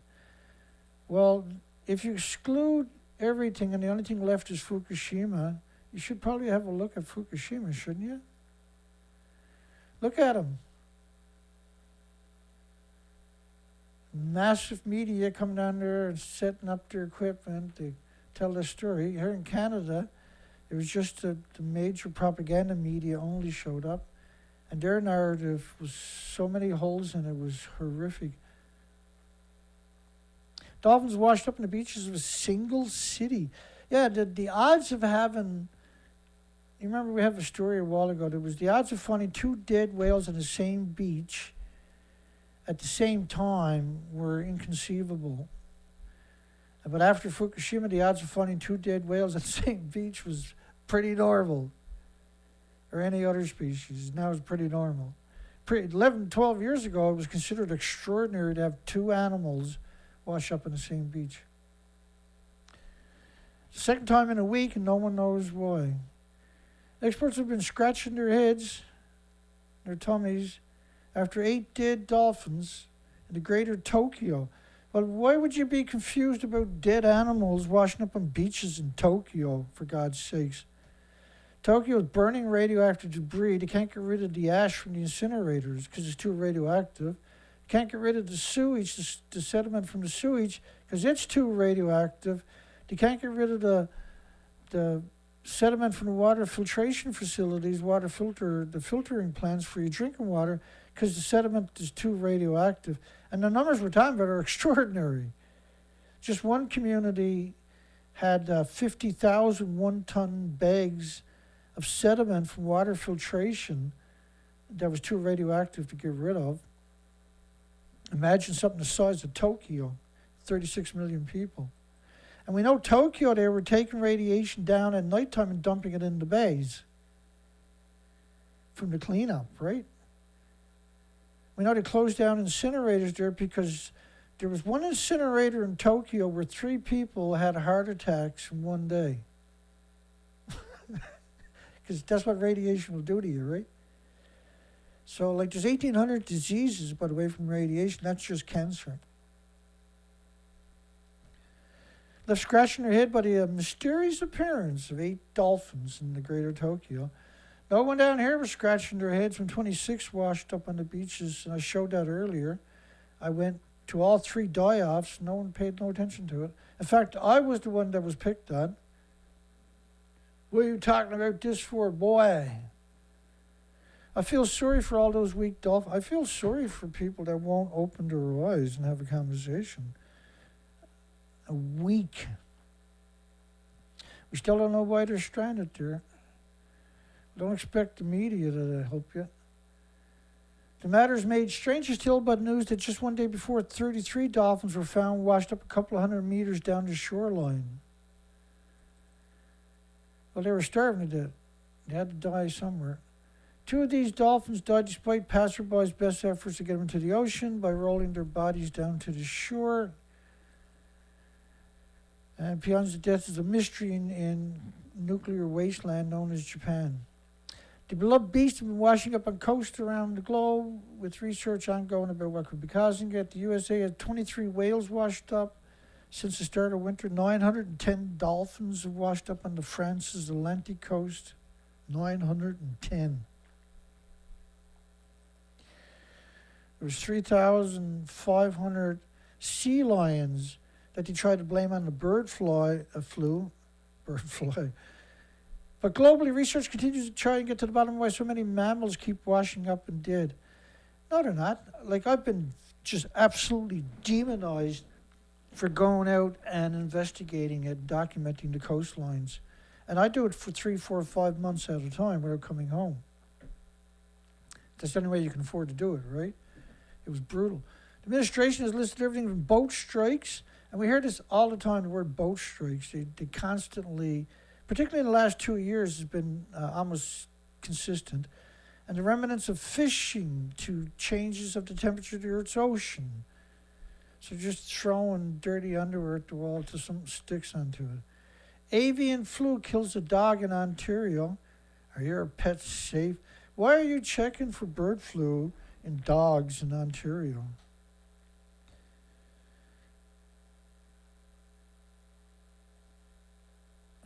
Just bear with me.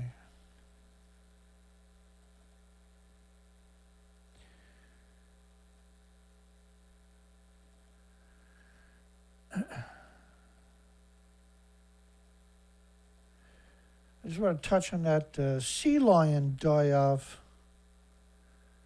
So there's 3,500 sea lions died in Peru, and they're blaming it on the bird flu. Scientists have detected the bird flu in more than 100 species of birds and ducks and seagulls and geese and hawks and owls and bears and foxes and bobcats and raccoons and dolphins. So, like, if anything dies now, it's the bird flu. But when you go to the story and read the story, explosion of sea lion deaths in Peru. Explosion of sea lions. There's 3,500 sea lions. So I say, okay, I'll go look at it. And the first picture they show me is an unbelievable, brutally emaciated sea lion. That is absurd emaciation. So at least 3,500 sea lions were found dead. They're trying to blame it on the bird flu, due to the bird flu, the virus. And when you look at the pictures, that's an emaciated animal. That's not what bird flu does. That's emaciated. And this is what they're doing, right? They're trying to. This is not an accident. They want a nuclear renaissance more than, they don't care if you kill every species on the planet, they're going to have their nuclear renaissance. It's not working on top of that. And now their desperation to die off, and you got to be some kind of hideous creature to do that, really, right?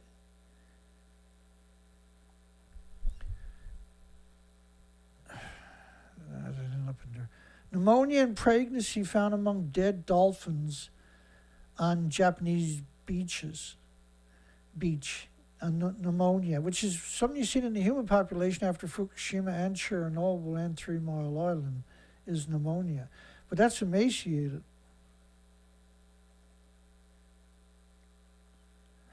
That's not a very healthy looking. I would like to see the head from the other side, but that's pretty obvious that everybody still, Everybody still out there on the beach surfing, dead dolphins. Who cares? Why would you surf on Japanese beaches in a nuclear wasteland is something I can't actually wrap my mind around. And Chiba had 400 and something thousand becquerels per kilogram.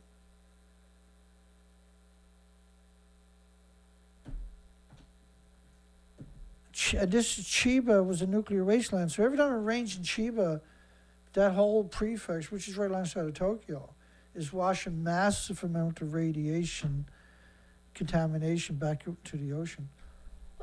That whole coastline. I'm surprised anything can survive on the coastline. And the numbers on the coastline are just horrific for the communities. 14 have died, though surfers have worked hard to return to Dolphin Sea. They've been drifting back ashore in a weakened state. Emaciation. Emaciation. They're emaciated. Emaciation. Pneumonia in pregnancy. Oh, and emaciation. Don't forget the emaciation. Pretty slick, right? Oh, you know, there's pneumonia in pregnancy. And, you know, emaciation. What'd you say? Emaciation. I can't hear you. Emaciation. Damn it. Avian flu began the death of 1,500 sea lions in Chile. You sure? The consensus worldwide seems to be emaciation, not bird flu. I think it's just despicable that they would do that. And you expect that from something desperate, right? But that animal's emaciated. That's emaciated, period. 1,500 specimens of sea lions, 730 Humboldt, and 8 chungungos stranded on the country's coast. This is a brutal die-off. Humboldt penguins, of course, beautiful Humboldt penguins. We're getting there. Specialists associate these deaths with bird flu. Was confirmed in a sea lion in Chile. Therefore, everything must be bird flu. Bird flu don't cause the animals to be emaciated. You can't, just because you had one that tested allegedly positive, don't mean you can associate everything from there on, which is what they've done. They don't have any respect for the media anymore. It's heartbreaking. H5N1 bird flu killed 3,500 sea lions. Yeah, and they're all emaciated. It's impossible to suggest, because bird flu works right away. This takes a long time to lose all their body fat, right? It's a pretty dishonest thing to say. U.S. panel closes Chinook salmon ocean fishing for most of the West Coast. The federal regulatory group voted Thursday to officially close the king salmon fishing season. Wow. Along much of the U.S. West Coast after near record low numbers of the fish, also known as Chinook, returned to the California rivers last year. Federal regulatory group voted Thursday to officially close the king salmon fishing season along much of the West Coast after near record low numbers of fish known as Chinook returned to California last year. The approved close for 2023 season for all commercial, most recreational Chinook fishery along the coast from Cape Falcon in the northern Oregon to the California-Mexico border. Dana, say it right. I'm sorry. It's only because I'm talking like that. I won't do it anymore. The poor conditions in the freshwater environment that contributed to the low poor condition in the freshwater It's because you don't have the glacier feeding the rivers during the droughts. So they heat up, so the species that are indigenous to it is not their temperature for survival, and so they don't reproduce, right? And the fish can't come back up the river because you don't have the glaciers melting, feeding the rivers and the estuaries and the streams and the lakes and the rivers anymore. And so they heat up because they're very shallow. So it's very easy for them to heat up. And they don't have the cold temperatures coming down from the glaciers, which used to regulate the temperatures of the coastline too, along these coastlines, right? Because that was what the glacier, one of its benefits, or it's the ecosystem, that's how it worked. So when you destroy the glaciers because of the big pulse to the planet and heating up the planet, pulsing energy at the speed of light, as I articulated for everybody much earlier. So when you watch, like if you join a show at this stage, it's hard to comprehend the bigger picture, because the whole way through the show I have to articulate all these minutiae, these details of details, all these facets, these endless amount of documentation that we have to provide to tell the story. And we do it in desperation to educate the population. And nobody has been able to come out and debunk me. Nobody. And the ones that attack me never show their faces, and the ones that do are obviously not sincere, or are not even being realistic. The forecast for Chinook returning to the California this year are the record lows. It's worse than record lows. After laying eggs, they normally die and fertilize the river, but they can't get up the rivers. Experts fear the native California salmon are in a spiral towards extinction. Already, California's spring run Chinook are listed as threatened under an Endangered Species Act, while winter runs Chinook are endangered along the central California coast of the coho salmon. And I've done all of these. I've done the sockeye, the coho, the Chinook, the king salmons, of course, the prized king salmons. Closure will affect tens of thousands of jobs. Few are opposed to it, which I find hard to believe, but many fishers say they want to take action now to guarantee healthy stocks in the future. I've never heard any fishermen say, yeah, well, let's take the year off. I've never heard it. Hope the unusual wet winter in California that has mostly freed the state of drought will bring relief, but they only have snowpack. They don't have glaciers anymore. Since Fukushima, we lost the glaciers from the Cascades and the Rocky Mountains. Dumping record amounts, because we documented it at the same time as the research expeditions. Dumping record amounts of rain and snow. And 2018, I think it was. No, 2016 or 17. I went up into the Rocky Mountains, and just for one day, and I took something like 1,200 pictures of the Rocky Mountains, the ice pack. I wonder how much has changed. It shouldn't change for thousands of years. I can guarantee you, and it was already damaged, that's why I had it up there. I wonder how bad it actually is. I have to get those pictures up on my site. Dumping record amounts of rain and snow.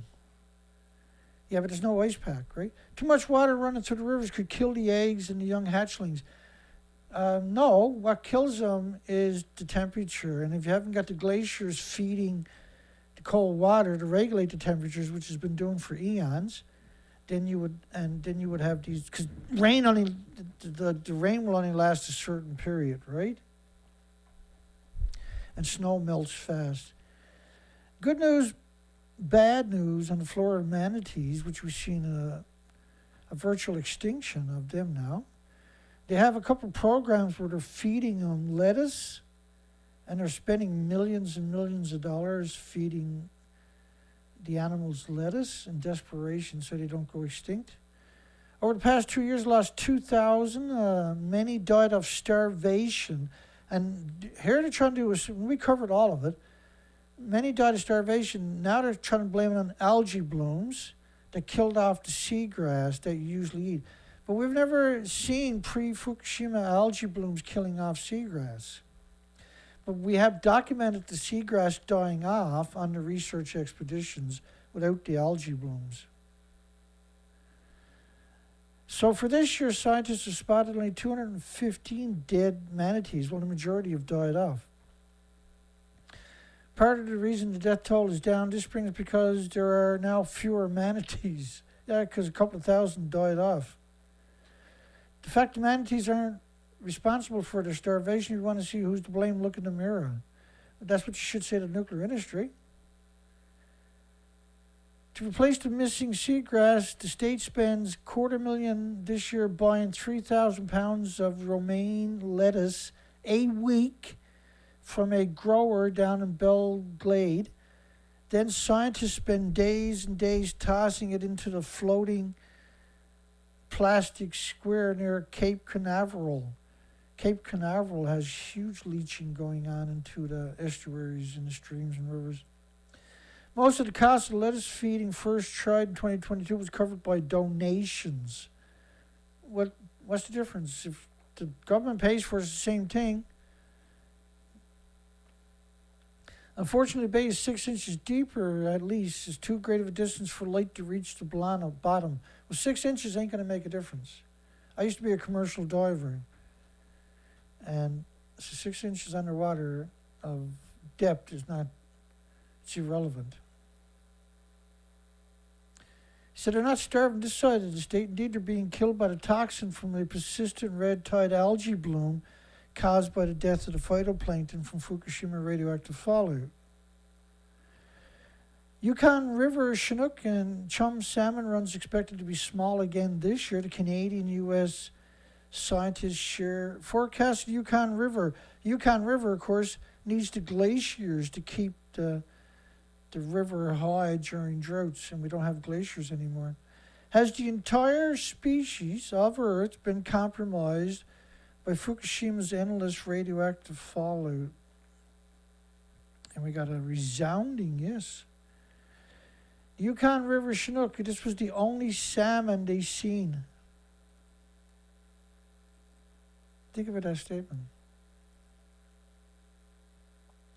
A lone Chinook salmon swims by the underwater viewing window, a white horse fish ladder. And when they used to show the pictures of the river with the mountains in the background, because we covered those stories over the years, and I would always zoom in on the mountains, there'd be no snowpack, let alone glaciers in the Rocky Mountains. Something we've never heard tell of in 50,000 years.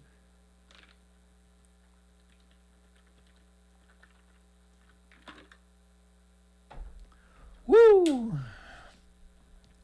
So ice water for you. The forecast likely to be 82,000 fish, with 34,000 of them are Canadians. And the forecast only accounts for fish entering the mouth of the Yukon River and doesn't factor in how many salmon could die before reaching the border. Last year ended up being the worst Chinook run on record.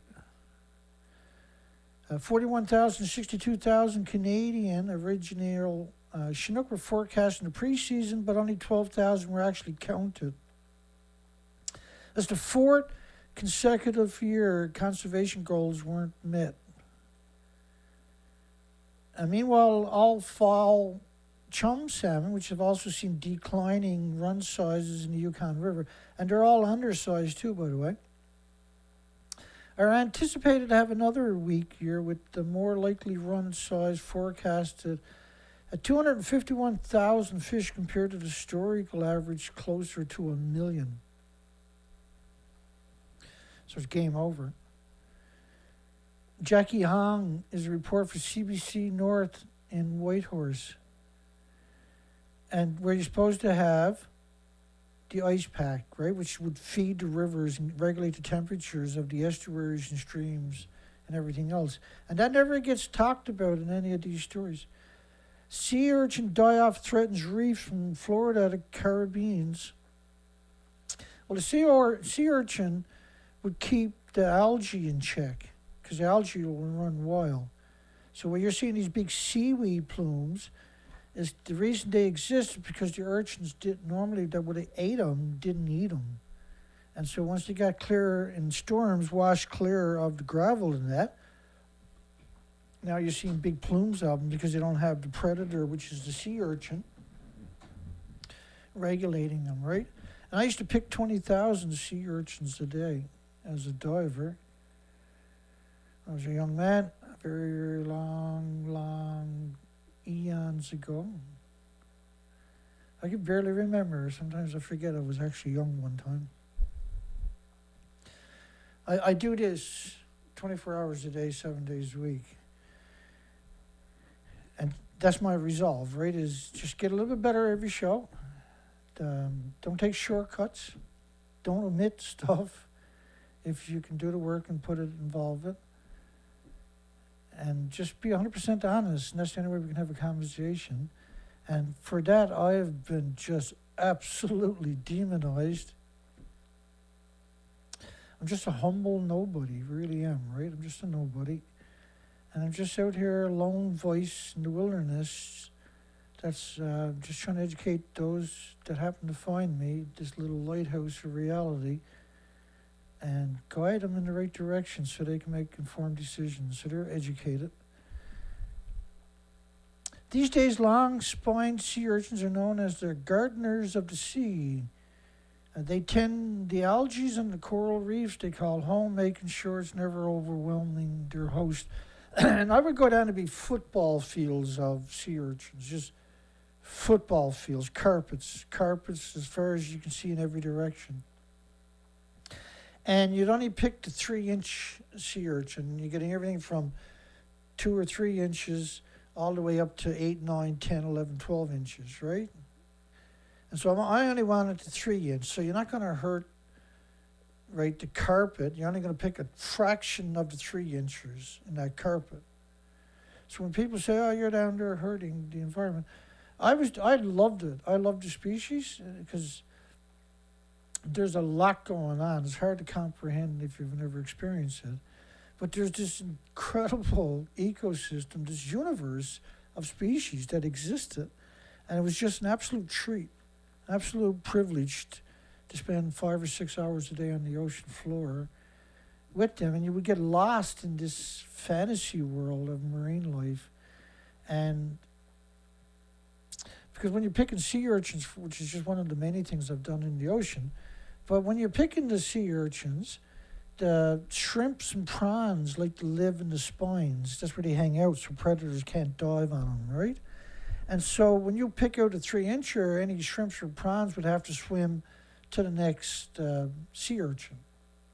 And there's usually like 100 fish will follow you around, and they would try to pick off the prawns and the shrimp and any other species that were temporarily displaced as I was coming through.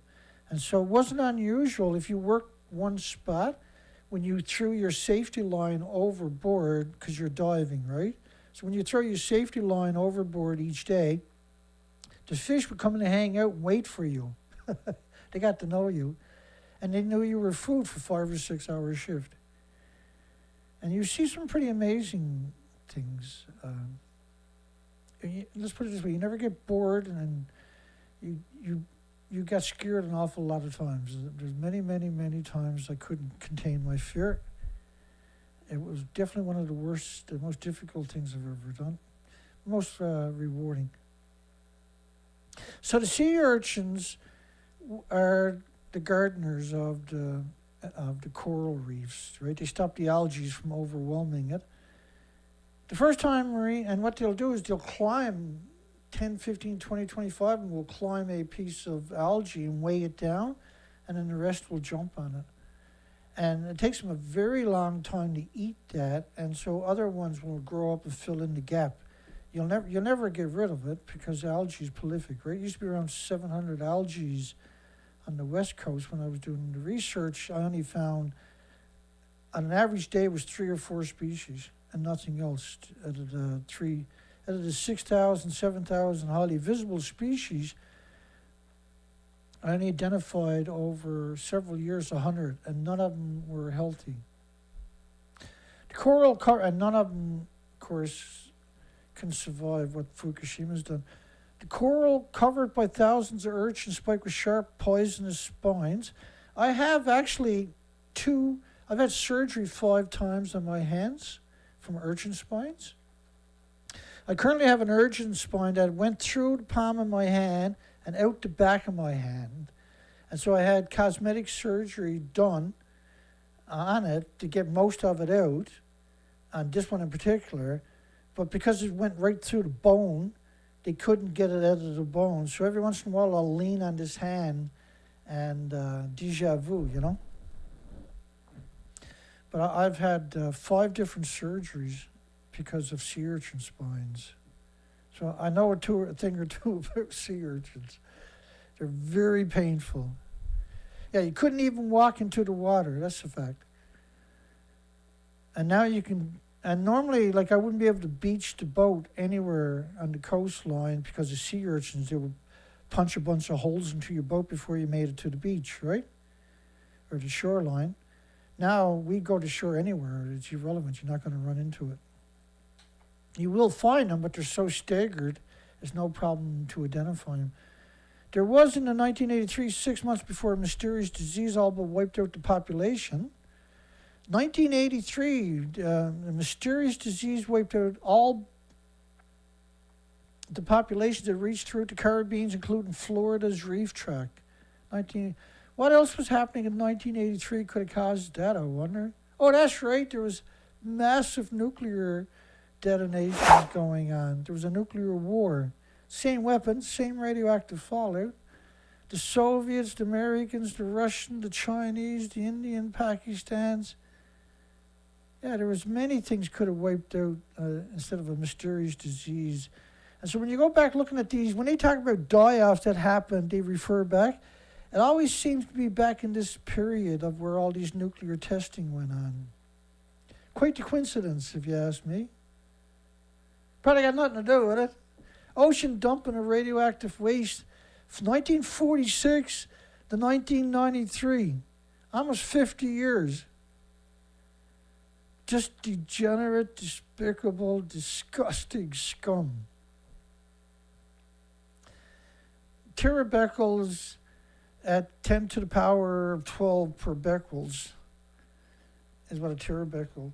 So the 38,369 is terabecquerels we're talking about. And you can see the numbers yourself. It's just, and you can, look, we've done entire videos on this particular topic, right? And when you go fishing way down that rabbit hole, you'll see them downplay the actual numbers of emissions, right, in the dumps. And it's really disturbing, really. And they'll even start talking about bananas and potato chips sometimes. They can't help it. Evil comes natural. 145,000 cubic meters just in that 12 sites from Japan. 1959 to 1992, the dumping in the ocean. Switzerland, Soviet Union, United Kingdom, America, Belgium, France, Netherlands, Japan, Sweden, Russia, New Zealand, not to mention the rest of them. Right? You get what I'm saying? Of course you do. The British were despicable what the British were doing. They were doing it on the continental shelves. They were just meandering along, throwing it over the whole time for years and decades, rather. It was really disgusting. And then look, they invoked potassium-40. Why would you invoke potassium-40? Which is, it's horrific that someone would actually do it, and they do it all the time. They can't help but be scumbags, right? It's so natural for them. And let me explain why that's so hideous that somebody would throw that into that equation. It's got nothing to do with man-made anthropogenic radiation. I got a great way to explain it, though. Bear with me. Because nothing's easy. Why should it be easy? If it was easy, I probably wouldn't even do it, right? I know.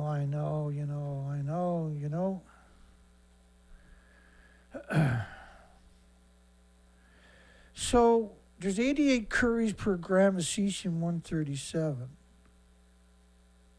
And a curie is 37 billion becquerels, not millisieverts, not microsieverts, but becquerels. And so cesium 88 curies per gram, strontium 90, 140 times 37 billion per gram. Potassium 40 is 71 10 millionths of a curie per gram. 71 10 millionths of curies per gram. If you took all the natural potassium in all the oceans, you can sleep in it for the rest of your life and it have no adverse effects on your health whatsoever. So to even suggest that has something in this conversation, that's enough to lose faith in every scientist on the planet forever, that they would do something or suggest something like that. It's such a despicable, dishonest, disingenuous thing to do. They should lose their degree for doing that. Anybody with a degree that invokes potassium 40 should lose that degree, and there should be a $100,000 fine for every time they've done it. It's completely dishonest. It's revoltingly dishonest, I should say. Sea urchin die-off threatens reefs from Florida to Caribbean. Sea urchin die-offs from the Florida to... Well, we've seen all the way to Alaska, from Vancouver, British Columbia, through 27,000 islands. We see it on the East Coast throughout all the tidal zones now are wiped clean of sea urchins. Colorado winter wildlife deer death toll mirrors Wyoming. Yeah, there was a big die-off, emaciated carcasses, a large bull elk, on a tawny patch of bare ground. That was that picture. And so normally it's 20 pounds of vegetation daily. But see, they can feed on the tips of trees and like coniferous trees and bud trees and stuff like that. They can actually feed on that too, and they do. But we used to make tea out of pine needle tips, but you don't want to because they're so radioactive, because they suck up the radiation. And this is why you don't see spiders tying on the bushes and plants and trees anymore. They're around people's houses, vehicles, and garbage cans, but they're not tying on the bushes because they can't tie onto it because it's pulsing energy at the speed of light. But that story in particular, I don't know. I don't know 100%. But it's important. The camera steadily zooms on an emaciated carcass large. Now you see this every so often when there's huge snowfall, and it's undeniable they had huge snowfalls. I'm just putting it in the equation because you have to, right? And when you see all these trees and plants, the question is, how come they weren't subsidizing their food by eating the tips of the plants and trees? That's just a question, right? Yeah, there's the grass and everything is 30 inches of hard crust of snow, but normally these animals can claw down through that. But when you see the trees and bushes, then you have to ask the questions, why weren't they subsidizing? Because their diet is tree bark too, in winter. And so how did they show up emaciated where there's trees bark too? Why did that happen? I don't know. But that's, again, average of 20 pounds of vegetation daily. Exhausted, starving critters have been bedding down in the middle of the interstates.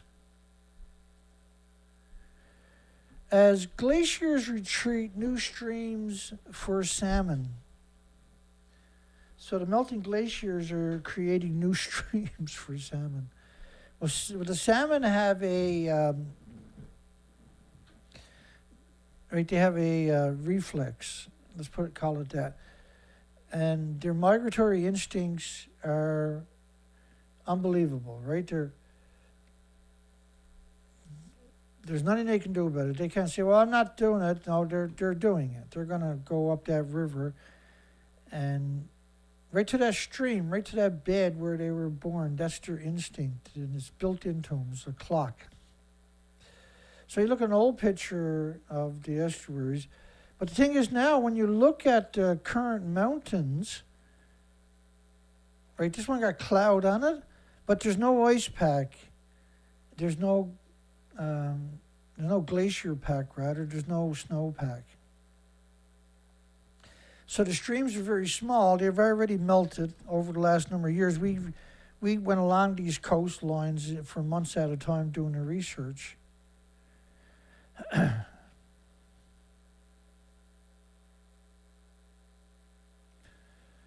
everybody.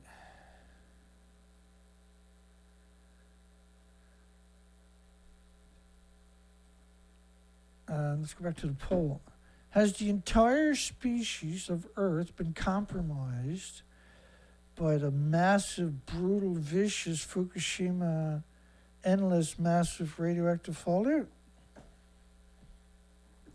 Yeah. And so what I'm saying is the salmon rivers, don't have the cold water to regulate the streams, the estuaries, the lakes, the rivers, the ponds anymore. Right, so and now when salmon come back up the stream, they don't eat, right?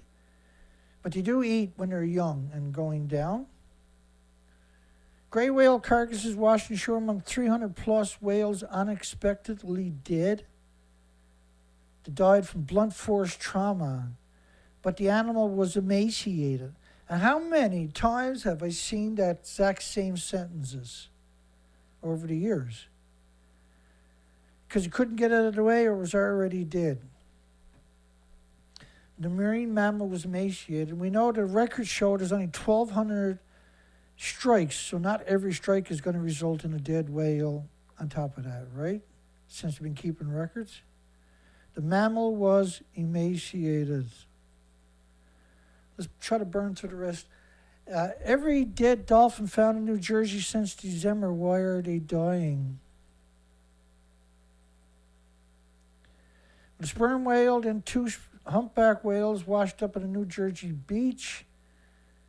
2 dead and 1 that died later. The first dead dolphin came ashore at Sandy Hook on the 28th, the end of 2022. The adult male was heavily decomposed. 3 more dead humpback whales washed up in January for a second dolphin deceased in Long Beach on the 23rd of January. The adult female was sent for a necropsy, and preliminary results shows a bacterial infection with pneumonia. Pneumonia is we see this predominantly in mammals and animals and humans after nuclear accidents. An adult male was stranded dead on the beach at Seaside, sent for a necropsy, and the results are pending. And that will be the case for all the remaining dead dolphins except for 1. The day before Valentine's Day, another dead dolphin died, badly decomposed. It was the 4th dead dolphin in 7 weeks in Jersey. In Newfoundland, they couldn't care less. At Highland, 3 dolphins were stranded alive, and all 3 died on the scene. If we had the stranding like we had here last month, the month before, in the United States, they would have saved the majority of the dolphins. They would have spent $500,000 and saved the dolphins. In Canada, they didn't have the time to save a dolphin. They can't figure out why they're all dying. They're spending a fortune, but they wouldn't spend a nickel to try to save them. And even the ones where I showed you 26 that were on the beach, they claimed they were crushed under the ice, and that's why they died. But when you look at them, they're not crushed, and there is no ice. 2 days later, February 20th, a dolphin was spotted floating in the bay of Sea Isle City. It never washed ashore. The mystery deepened as another dolphin, an adult male, stranded alive at Hawthorne Woods Park. efforts to help the poor creature were futile, determined to be too far gone to save, and had to be humanely whacked. This was New Jersey's 9th dead dolphin in 8 weeks. Major media doing investigative journalism. A real heartbreaker happened 2 days later, washed up and stranded alive with a mother dolphin and a young male calf. The two of them had to be exterminated, and the baby died on its own. An Avalon bottlenose dolphin washed up on a beach. The Marine Mammal Stranding Center, which barely existed pre-Fukushima, these stranding centers, by the way, not every community, performed a necropsy right on the beach and found pneumonia necropsies of the lungs, which is also known to be caused by radiation, by the way. And you can tell in the picture it's emaciated, very skinny. Gruesome discovery of dead dolphin under a dock, badly decomposed, left to break down naturally. It was Jersey's 12th. Another one was found alive. Calf was found alive, but the mother soon died. The baby had to be exterminated. In the Sea Isle cities, March 21st, a terrible day. A total of 8 dolphins would die this day. 6 adult females, 2 juveniles. The first young dolphin died on its own before the Marine Mammal Stranding Center could even arrive. Look, they even brought a water pump here in Canada to do jack shit. A 24th dolphin was found dead at Cape May Beach on Saturday. Dead dolphin found in surf. Bottlenose dolphin was too badly decomposed for necropsies, autopsies. Nearly a dozen whales have died as well, not to mention porpoise.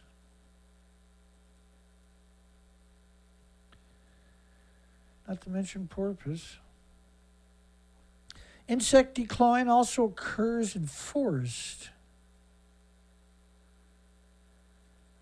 And I've done quite a few research expeditions on just insects over the last couple of years, and the results were horrific. Absolute extinction event. The number of insects have been declining for years. Already been well documented for agricultural areas, but agricultural areas is just a fraction of the land mass, right? And you can muddle the water by saying pesticides or Monsanto and stuff like that. Documented for agricultural areas. Forests, however, temporal trends are mostly studied for insect species or considered pests. Well, in the forest, the pests are usually feeders for birds, right, and other species, frogs and fish and everything else, right? And so if you lose all the species, there's no predators, then these species will run rampant. So when you see massive mosquitoes, that's not a good sign. And you're not seeing species harvesting them, that's a very bad sign. Here where I'm to the last couple of years, we've noticed a lot of frogs and no predators whatsoever. And so they just run rampant everywhere. There's not a single predator to be seen. Now our research team has studied the trend of very many insect species in the German forest. Contrary to what researchers suspected, results show the majority of the studied species are declining.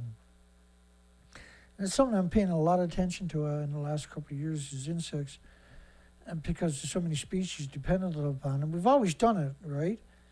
But because all the other species have disappeared, we're trying to figure out how healthy is the population. And you can't depend upon the system to provide the documentation, so you have to do it yourselves. The majority of the studied species declining results have been published in scientific journals, communication. And of course, Elsevier, Springer, and Wiley own 20,000 of the most popular journals, just those 3 publishers.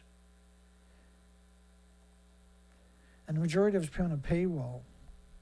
Forests in Central Europe has recently come to the public's attention due to the importance of climate mitigation and due to the omnipresent forest damage as a result of hot and dry summers caused by the killing of the bacteria and the fungus in the forest, because it doesn't break down the foliage and the litter anymore on top of that, and the forest can't soak up water. So it's just a heat sink. It's so dry, it's absurd. And so when you get lightning strikes, now you have brutal forest fires, and any radiation that's sequestered into the forest is liberated back into the environment with a forest fire, because you can't destroy the radiation with fire or incinerators or battery acid or anything else. In addition to humans, many animal species depend on the forest ecosystem, most of which are insects, and they're often considered only as pests in forests, as shown, for example, by reports on bark beetles. Yeah, but the forest naturally has to have insects to be healthy. Some species are going to be pests, but they wouldn't be if you had the predators, the normal predators, right? I'm not talking about invasive species, which sometimes are chewed up by the local predators too, I might add. Let us know about the status, trends, and many other fascinating insect species. Now, we studied it as silent. Silent in the morning at sunrise and silent in the morning at sunset. So the population of 8,000 insect species have developed in German forests from 2008 to 2017. The number of individuals declined over time for the majority of the evaluated species. Covers almost a third of the land area in Germany. It's likely to have the impact on all organisms in our forests as the food web may be altered. In light of climate change, the garbage can diagnosis, future research is needed. Yeah, but what is climate change? Climate change is 80 years of radiation, pulsing energy at the speed of light. And Fukushima was the major pulse that was the tipping point. The result of the study, now published in International Journal of Communication Biology, suggests the target management, including promoting a more natural tree species composition, reduces tree harvest, can help mitigating insect decline in our forests. Reduced tree harvest can help mitigating insect decline in our forests is not true.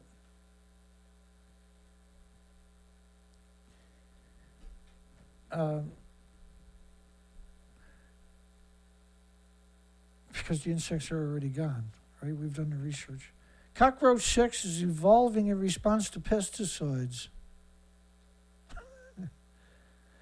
So the animals come up with ways for chemicals, some chemicals, but not for radiation.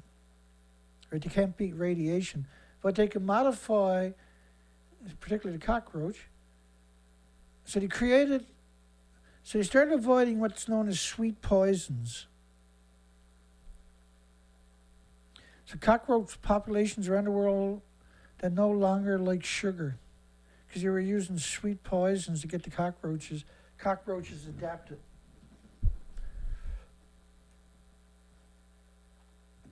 Bird flu risk for pets remains very low even after a dog death in Ontario. I'm really upset. Remember last year in summer, we had done a die-off, just still on my site here. And they were blaming, when they first started blaming bird flu for die-offs, which was last summer, right? Canada was blaming the foxes and baby raccoons, baby foxes, baby raccoons, cougars, all kinds of species, way interior Canada, where they're dead. If you found a dead animal, they automatically tested it. Even a roadkill, they were testing it for so-called bird flu, right? It was really a dishonest thing to do. And that the I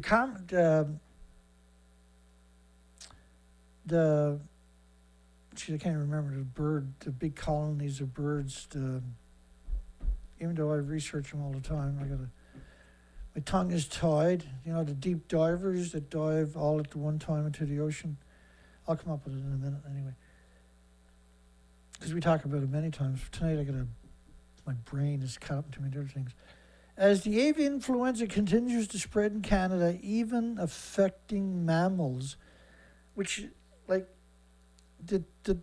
you're talking about bizarreness when they're going this narrative. This is desperation narrative. Health officials announced earlier the pet dog in Oshawa, Ontario died after testing positive. Well, why didn't you say died of bird flu instead of after testing positive? Why did you frame it that particular way? Because that is very specific, right? After testing positive. Now, if it died of bird flu, they would have said died of bird flu. They wouldn't say after testing positive. Why don't whales get cancer? Well, they do, since Fukushima. Cracking one of the medicine's greatest mysteries. They get leukemia. That's why they're showing up emaciated. So if you have sand 1,000 times more cells than a human, then you should have 1,000 times greater risk of ending up with cancer. If you have 1,000 times more cells than a human, you should have 1,000 greater times than cancer. Yeah, there's a lot of crazies on the planet, folks. 5 mountain lions caught on camera roaming through Colorado backyards. And we predicted a lot more animals coming into the communities looking for your pets as the forest gets depleted because of Fukushima. And we see a lot now, right? Now, there's always has been animals in the community. I'm not saying there's not. I'm just saying we expect to see a lot more, and we've been saying that for the last decade, right? And I believe over the years we've shown that consistently. But that's pretty scary regardless, right? 5 cougars. 5.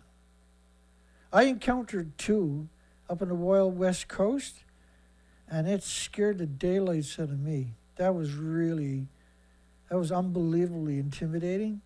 Imagine 5. So if you got a pet dog or a pet cat outdoors, it's hard to imagine that they're going to survive that encounter, right? Takes a lot to feed 5 cougars on top of that. That was an amazing, frightening picture. Pack of 5 mountain lions caught on camera prowling around a home in Colorado. Heartbreaking image of 7 sperm whales left stranded on a beach. April 2023. 7 sperm whales. A whale washed up on the beach on Good Friday sparks memory of a tragic event in 2020. Oh yeah, that's right, 2020, when 7 sperm whales washed up. Stranding of sperm whales has been historically rare on the East Coast, as the relatively shallow North Sea is not normally a feeding ground for the predators who hunt giant squid in the ocean depths. 2 years ago, 7 sperm whales were found stranded on the beach between Withersea and Turnstall. I showed you a headline earlier of 10 sperm whales washing up on the beach at one time. They're emaciated, because we covered that, right? Dolphin and a pilot whale both wash up on the same beach. The odds of that is extraordinary, by the way. Further down the coastline, the whale washed up on the beach. It's covered by Swiss tours last week. A shark, I believe, on the big screen. Washed up in the same county in which scientists understand is the first official record of the species in Irish waters. So species, the first time, we've seen a lot of that in the United Kingdom, aren't we? The 14-foot-long small-toothed sand shark normally lives in the sea depths of 110 meters and was at the upper end of its size limits, according to the Trinity College scientists.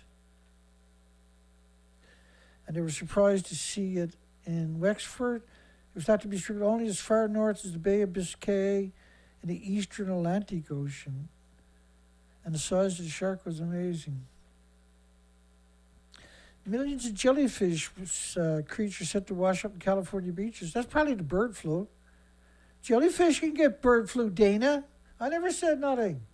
What are you talking about? Of course they can. The carnivorous organisms related to jellyfish porcupine man o' war. Growing up, the porcupine man o' war has long tentacles, 25 to 35 feet long, and they sting you. And they would get on our ground line. And so it's hard to appreciate, but as a kid, all the lines in my hand, all the cracks in my fingers would be cracked wide open and bleeding most of the year from salt water and hanging on the ground lines, right? Doing the hook and line and the gill nets and everything else. And so they would never heal. And so when you're baiting up with fresh squid, you get that acidic squid juice in all these cuts, and it would just pain like you can't imagine. But you're in the ocean, so the man of war, Portuguese man of war, would bind to the ground line, and you would have to take it off the ground line. And so it would sting. We used to keep a 5-gallon bucket of salt water, and you would dip your hands down there to get the stinging jellyfish off your hands, right? And this, you would have to rechange it every so often, one between sets. I don't miss those days, by the way, at all. Not even a little bit. They were very humbling times. You worked from 3:30 in the morning till 4, 5, 6 in the evening. When you got to the wharf, you had to unload the boat, you had to clean the boat, you had to put the boat away, you had to take your 5,000 or 6,000 hooks, and you had to fix them and replace any broken hook lines, and then you had to rebait everything and put it in storage. So you usually only finished around 7 or 8 o'clock that night. You would work from 3 a.m. From the time you woke up, rather, it was 3 a.m. The boat had to leave the harbor at 3:30. Onto the open, right out the harbor was the open North Atlantic Ocean. And so it's hard to appreciate how difficult that was, but you thought it was normal, right? But when you look back on it, I guess you kind of knew back then, but it was crazy. Another cat in the U.S. died of the H5N1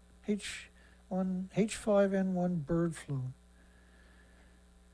Another cat. So they're setting the precedence, right? And because your cats are outdoors in the gardens, same as your dogs.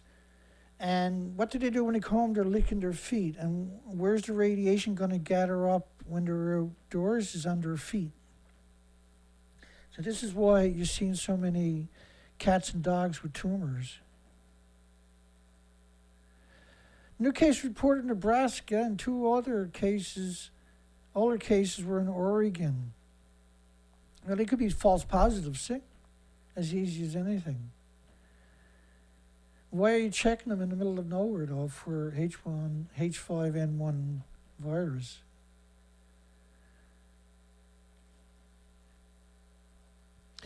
Woolly mammoth de-extinction, definitely not about making real-life Pokemon. Well, it's pretty obvious to me that the woolly mammoth died of the bird flu. You can, just looking at this one here, you can tell he died of bird flu. He died of the H5N1. I bet you 15 cents he did.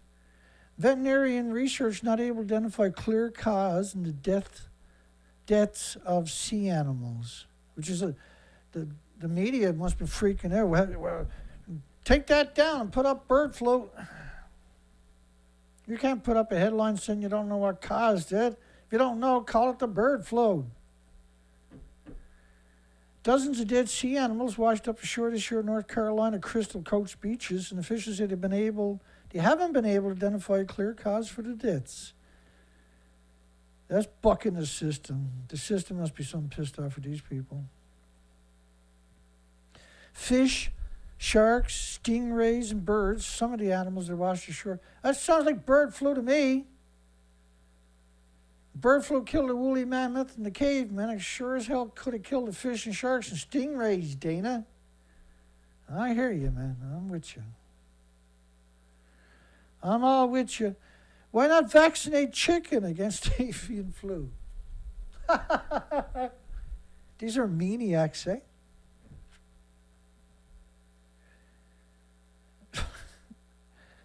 Oh, and a new form of reproduction found in yellow crazy ants.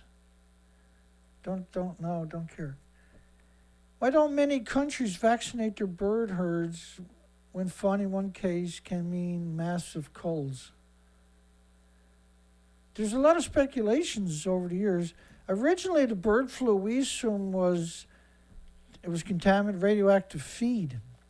Years ago, after the original accident, a lot of the feed was stored outdoors. The heavy radioactive fallout contaminated it, right?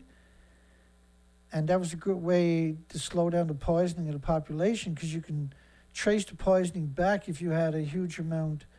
But now everybody got cancer, everybody got heart problems, everybody got liver problems, everybody got lung problems, and because of Fukushima.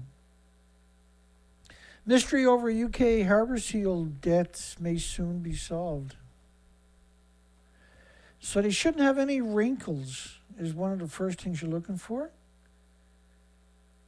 There should be no wrinkles. You can see the wrinkles on the inside one or the outside one.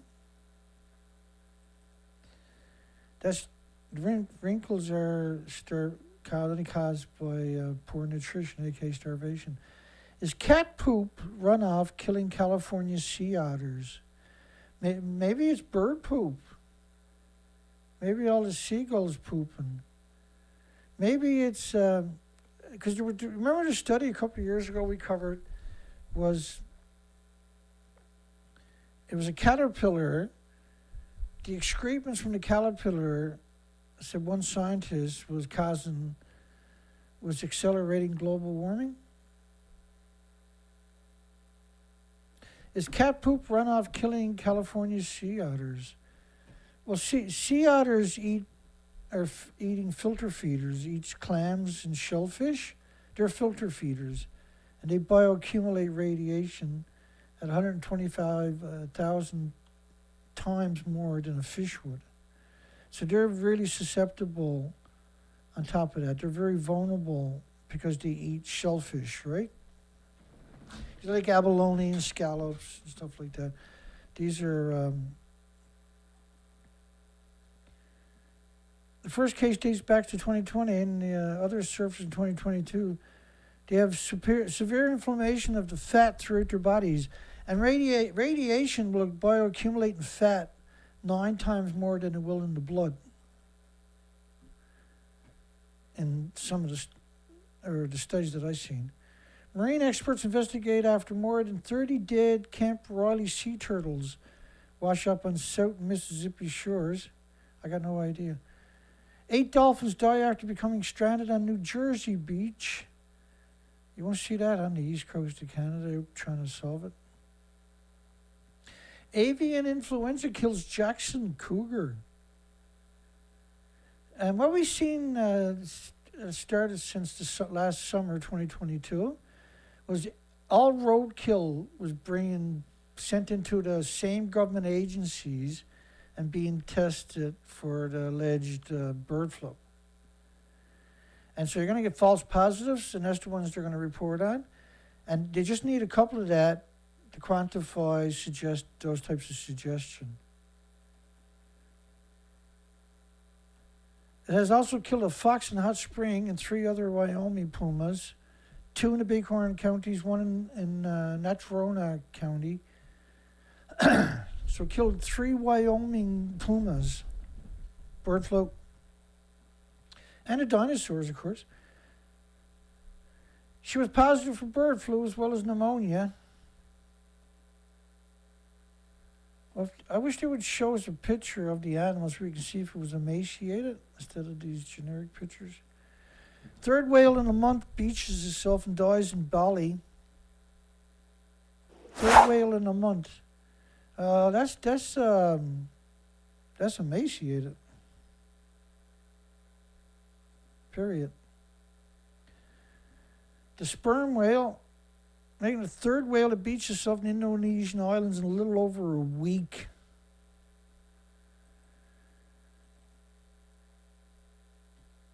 A lone sperm whale.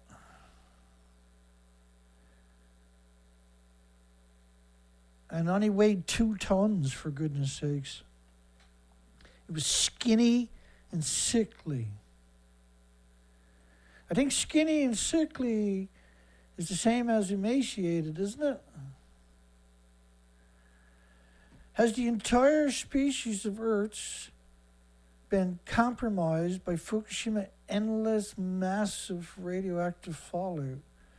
They have a stunning 93% of the people that voted. So I'm not just this lone voice in the dark, which my detractors like to say.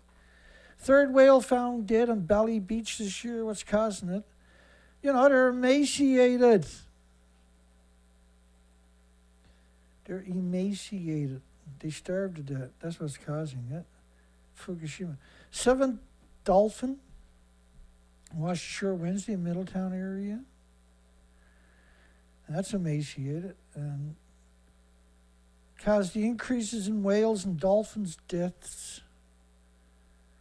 It's the 7th dead dolphin in the spring, 2 so far on local beaches, 5 at Sandy. 25 dead dolphins that washed ashore in New Jersey. 8 dead whales. Higher numbers are reported by different groups elsewhere. An unusual mortality event. It's not the first unusual mortality event investigation Marine Mammal Stranding Center has been involved with. In the summer of 1987, hundreds of bottlenose dolphins washed ashore in New Jersey. 87, gee, wasn't that when they used to do all the nuclear testing? Yeah, that's right, that's when it was too. Oh, you don't suppose it has something to do with all the radioactive fallout from brutal, endless, massive, vicious radioactive war they had? You call it nuclear testing. We call it a war. Some speculate windmill turbines construction is causing the deaths. So why isn't it happening everywhere else for decades? Because they never just started building these turbines this year, They've been building for many years. How come we don't see this symmetrically throughout different countries that have windmills? License to kill whales, dolphins handed to offshore wind power companies. Yeah, it's going to kill them all. They're all going to end up emaciated. If they don't get them, the bird flu is going to get them. Affected a dozen mammals in Montana. Yeah, I'm sure it did, no? According to the lab data, March 31st, black bears and grizzlies and raccoons and foxes and skunks as non-negative, aka positive. These people are crazy, eh? Just randomly 13 red-tailed hawks, 23 great horned owls, 5 turkey vultures, 3 bald eagles, and a partridge in a pear tree. Clinically, the symptoms for rabies and bird flu are the same. Well,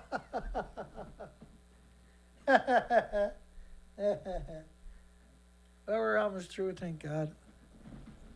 Well, I don't know if we're almost through, but we're getting there. We're working hard. California condors killed by their avian flu for the first time. Yeah, it's going to kill everything. Despite the fact that all these have been dying since Fukushima. Now all of a sudden it's bird flu. Battle over endangered fish led to Oregon to cull sea lions. Yeah, but the sea lions are protected. Well, not anymore, Dana. Their appetite for salmon provoked Oregon into culling hundreds of them. That's not going to save the species. The only way to save the species is to get rid of nuclear off your planet. Let's run through the rest. Canadian experts decry continuation of Alaska study on the parasite affecting Yukon River Chinook salmon. Maybe this year isn't a good year to be doing the study when there's no fish to study. There's no fish.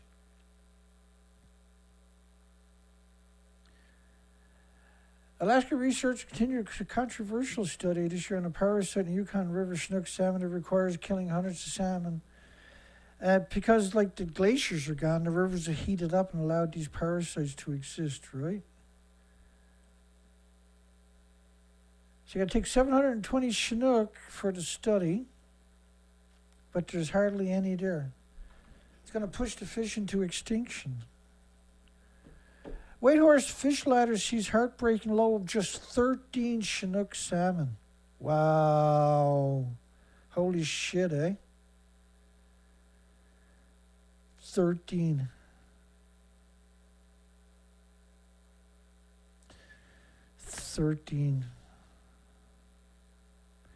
Let's try to get me up over 60 thumbs up on my poll tonight, folks.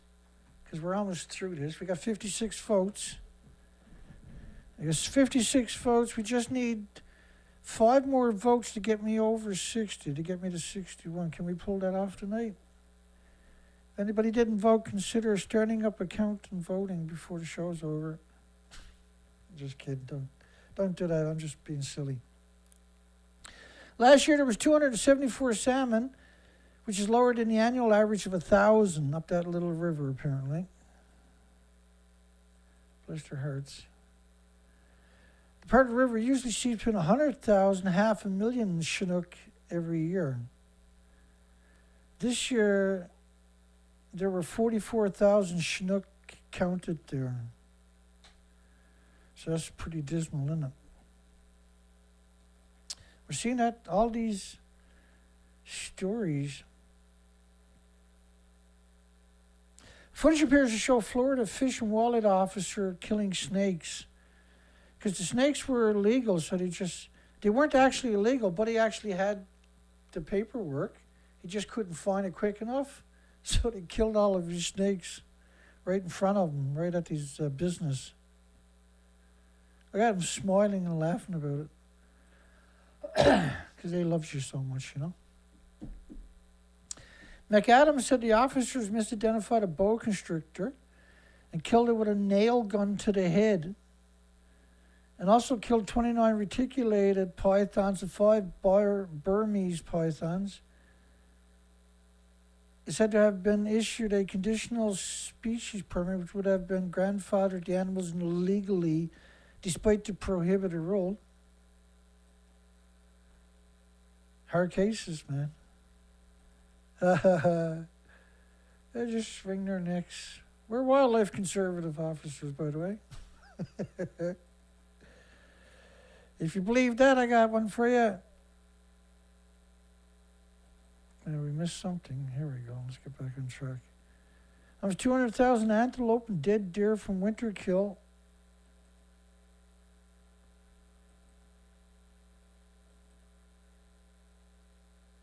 And I got our mule deer have been decimated that winter. I think that's from the snow. Don't quote me. I didn't put anything else in there, so that's probably from the snow. Mass stranding of dolphins on the coastline in far north.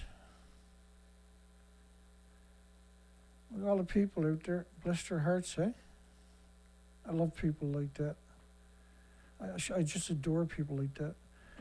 Major rescue effort sparked for far north. Woman stumbled across a large pod of dolphins stranded on a stretch of a hip coast, which is New Zealand. Don't take my word for it. 25 rough-toothed dolphins were stranded on the reef. I think this is... I can't remember. They got 15 dolphins out. Said they're normally found in tropical and warmer temperature waters. And the stranding of this size for this species is unprecedented. Dozens of dead stingrays found on a Brazilian beach. Dozens of dead stingrays. I got no idea. Probably bird flu, Dana. Yeah, that's what I was thinking. We've never seen the death of stingrays like this before. That's bird flu, man. Just ask any pro-nuclear scumbag on the planet. This is not the stingray's natural habitat, by the way. Why are so many North Atlantic right whales turning up dead in Israel? Because they eat phytoplankton, and there's no more phytoplankton. Fukushima killed that off right away. North Atlantic right whales, one of the most critically endangered species in the world. Scientists estimated fewer than 340 remained. 340 remain, and fewer than 70 are reproductive females. That's why you don't want to slurp. But when your tea is lukewarm, that's what you do, right? Since 2017, the North Atlantic right whale population was devastated by an unusual mortality event. 2017. No, it was going on before that because we covered it. They only issued a mortality event when it was undeniable in 2017. They said the leading causes are vessel strikes and entanglement in fishing gears, but it's not. They were showing up emaciated. They feed on plankton, which is the basis of the food chain, the oxygen chain, the carbon sequestration chain. Enormous dead whale washes up in UK beach at high tide. That's emaciated. That's a sperm whale, isn't it? Or, no, that's a, I can't remember. It doesn't say. Onwards and upwards. Why are so many whales dying in the Bay Area's marine superhighways? Not even a marine sanctuary is safe. And then to show you a picture of a whale, that whale is emaciated. That was already dead when it washed up to it. Like that was floating around dead. I didn't die because of the ship. Like, hang on. Why you gotta make everything so difficult for? So if you zoom right in on that whale, and bear with me, I'll move over it. You get a full shot here. See, that's not a live whale that washed up, right? That's a dead whale.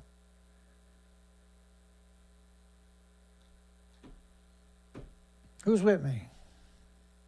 That was already dead. I'll keep going. New type of virus discovered that infects plankton in the world's ocean. A new virus to the rescue of the nuclear industry, eh? As it announced the discovery of several new viruses that infect plankton all over the world's ocean in a paper published in the journal Nature. Expedition members collected 35,000 water samples across the globe over the years from 2009 to 2013, which is 2 years after Fukushima. In addition to seawater, they held algae, plankton, and previously unknown viruses that got nothing to do with the die-offs. The viruses are a vital part of the plankton in the ocean surface environment, which in turn helps to feed the creatures that live below.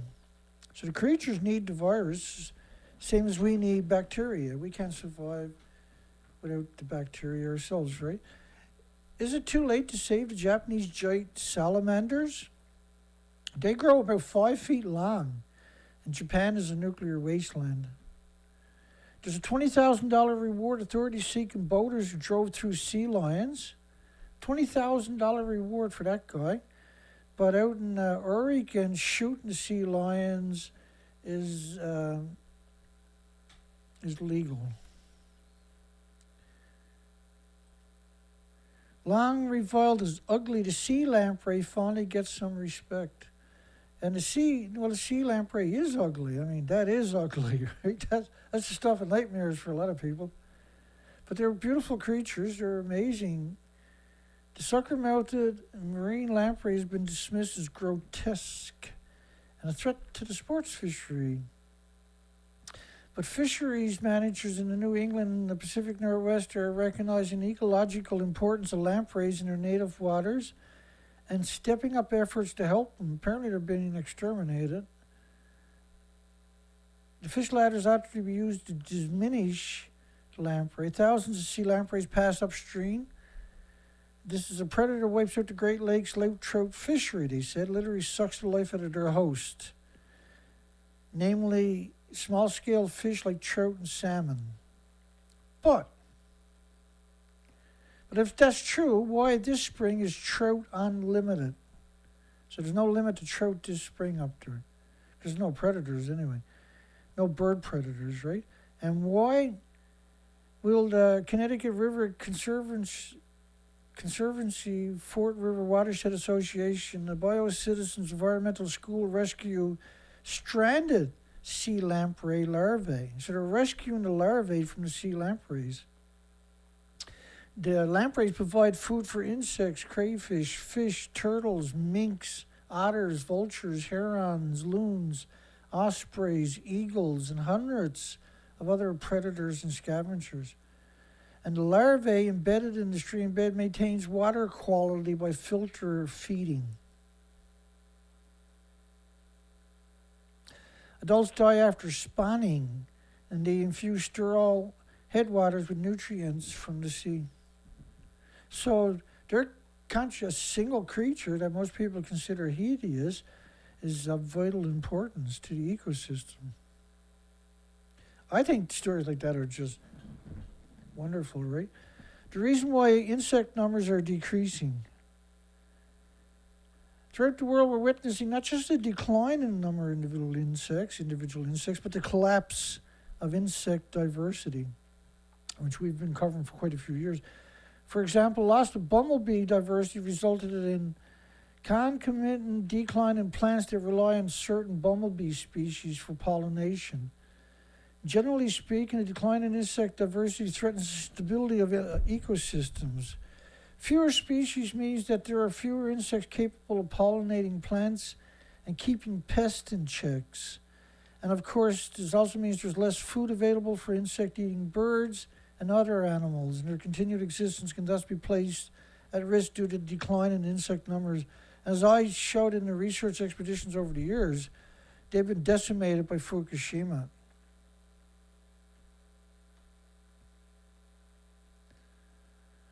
I'm just trying to get through all the stories before we call it a night. I'm really stubborn, eh? Stranded seals, whales, dolphins just take a toll on the Marine Mammal Stranding Center. They're just overboard. Ocean temperatures now hotter than ever recorded. Are now hotter than ever recorded. But my GPS/radar sonar has temperature, digital temperature built into it. And we showed that during the expeditions, absurd temperatures, right? But they wouldn't. It's only now that they're actually acknowledging it. We've been showing it. Like the video, my second last video was about 2015 research expedition, just 2 days, July the 9th and 10th, I believe. We got to do another couple of days of it for a video sometime this week. We got some amazing news shows to get to this week, like holy shit stuff in the nuclear industry.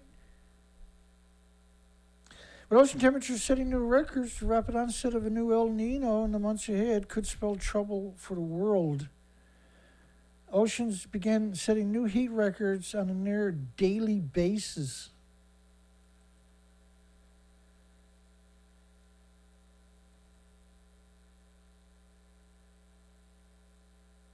In fact, that it's warming as much as this is a real surprise. Daily sea surface temperatures. So it's only the surface water that will change temperatures. Once you go down 10, 15 feet, it's always going to be the same temperature. Now they're trying to claim that our cars and our tin cans and pop bottles and cardboard is heating up the oceans. Blue whale study observes quite thin animals. Quite thin. Look at the lower body, man. Holy shit. Look at that. Holy smokeroos.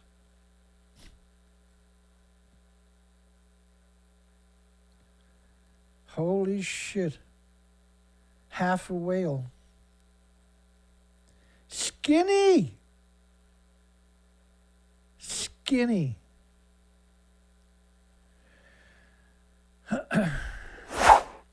Two more gray whales washed ashore near San Francisco. They're emaciated. And the last story is a doozy.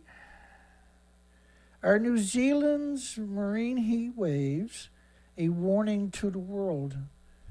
So I was covering this story yesterday because I'm not going to get through all of it tonight. We're way down the rabbit hole already, are we? Oh shit. We're almost 3 hours in.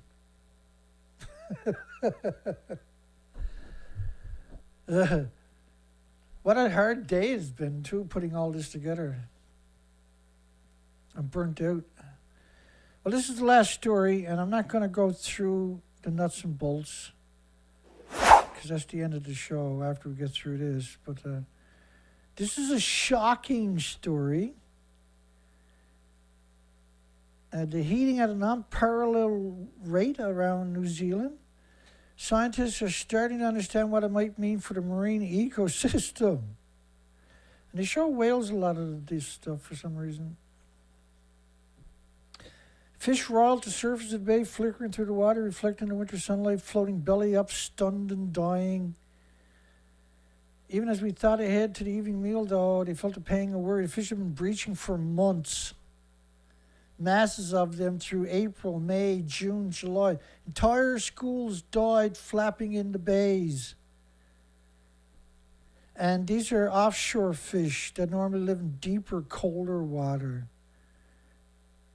The ray breams. These are important fish too, by the way. They're about 30 centimeter, 1 foot fish. They're very good eating fish, apparently. In 30 years of fishing and writing the local fishing magazines, I've never seen anything like it. Well, the fish don't belong there. But for 4 months, they've been washing up alive and dying on the shores. Fish strandings, known as fish kills, are by no means unheard of. Schools get chased in by predators, carried by storms. Never carried by storms. Caught by shallow sandbars. No, fish are not stupid. It's like saying that fish can only operate in one condition, that they're one dimension or something. Generally what happens though, what you're talking about individual fish, not thousands and thousands over a 6-month period. So I've never heard of anything happening on this scale before in New Zealand. And when you look at the picture, the heat wave in New Zealand, the 1990s, 1995, and when you go down to 2000, it's still pretty normal. When you get to 2013, 15, 2020, it's off the charts, right? Stewing. The New Zealand coastal water stats stewing in a marine heat wave for 208 days. Some southern regions experiencing marine heat wave conditions of 270 days. And some places remain in a heat wave for the entire year. And this is such a big story, I can't possibly get through everything. Waters around the world projected to rise by 4 degrees. They're past that. And they keep showing these types of pictures for some reasons that I haven't figured out what's the point of it. The biggest muscle in a bird's body should be their flight muscle sitting under chest. Invariably, we don't see it.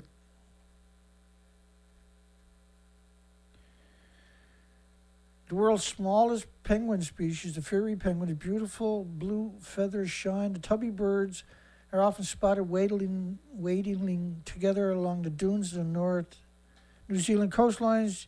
Take the scalpel, you cut the dead bird open, and there's no muscle mass there whatsoever. Didn't talk about that hot blob year in New Zealand when a huge warmth expanse of the water. Now, I covered that extensively that year.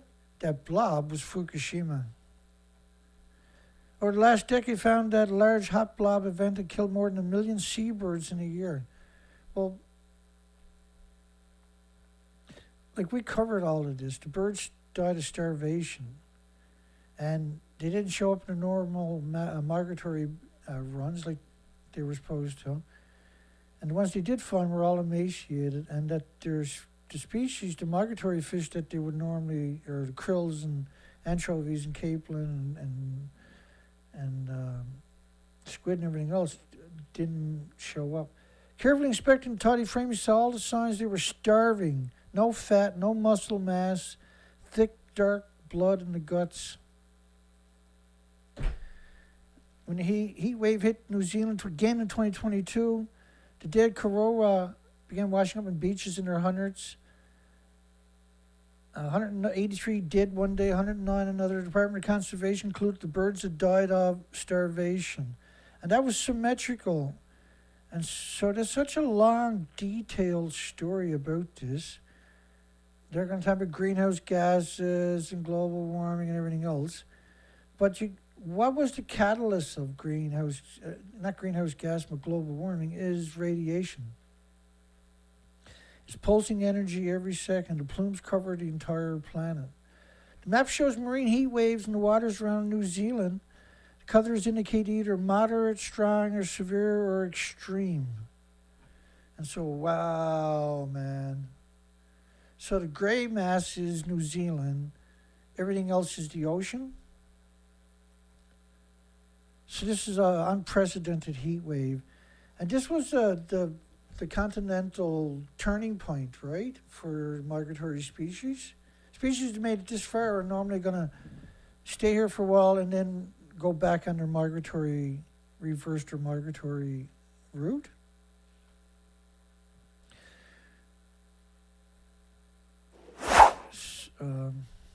So the plume is still there going strong. It's going to exterminate the majority of the species. And they got all kinds of opinions and conjectures. Recorded ocean temperatures put Earth in uncharted territories.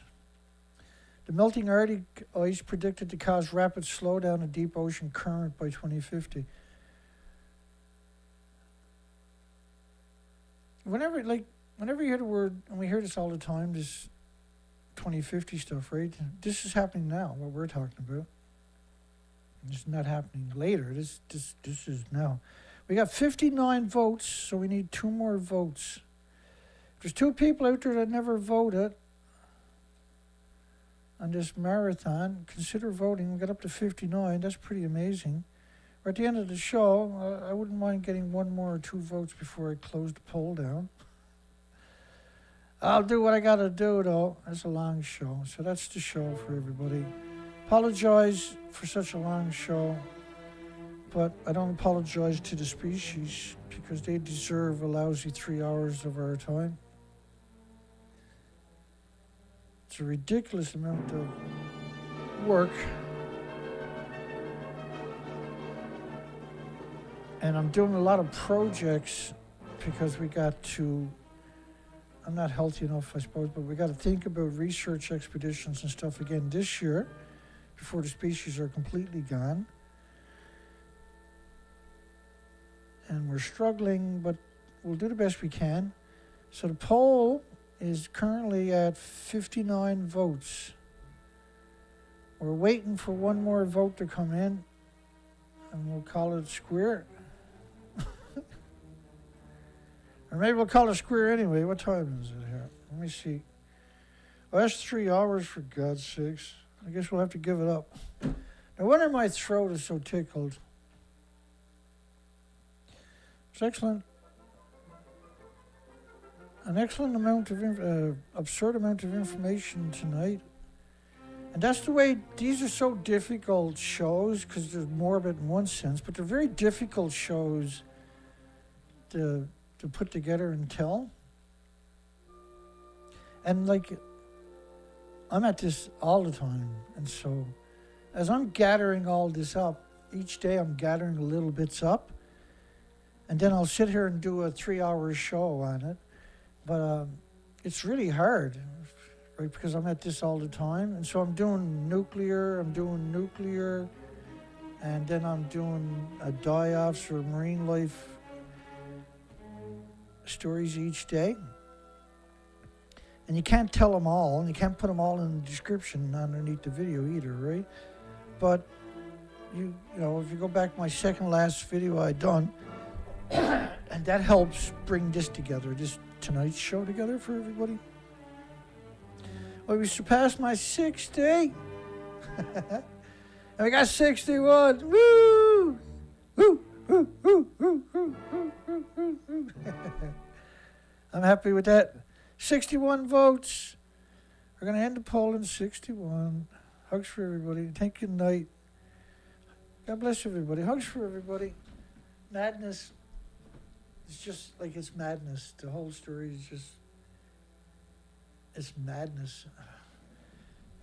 Hopefully I can rest up and have a show ready for Monday night. I got one ready. It's just, these shows take a lot out of you, right? Let me do a shout out. Seeing as made it this far, I might as well do a shout out. Such a long night. Let me look. Don Vincent, PBS lover. Hi, everybody. Hugs for everybody. Albert, Dana Nasana. Thank you for moderating, Dana. Albert, James Lucid sent a PayPal. Thank you, James. My goodness. You're so awesome. Hugs for you, my friend. Centrifugal force.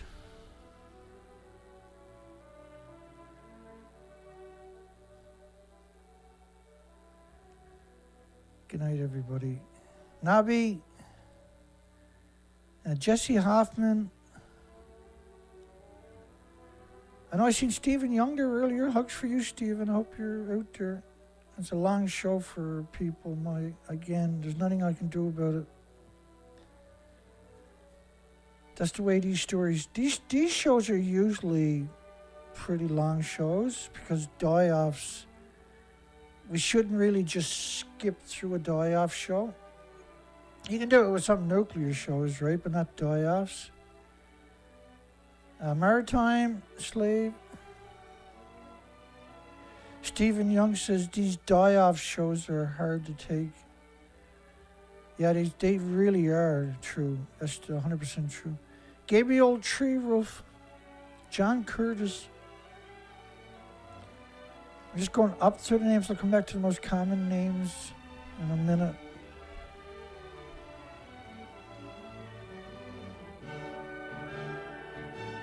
God bless everybody. Have a great night, a great day tomorrow. I'll try to get back tomorrow night. It's just these shows, I'm pretty sure I'll be okay. Because I already got shows ready. And they're great shows too, eh? Kevin Blanche, hugs Kevin. Kevin had surgery a few days ago on his throat, or his esophagus.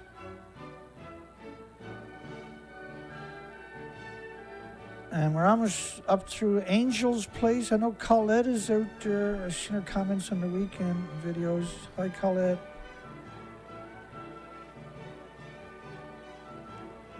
Just zipping up through the names. We'll come down to the most common recent comments in a minute. Sea Rogers.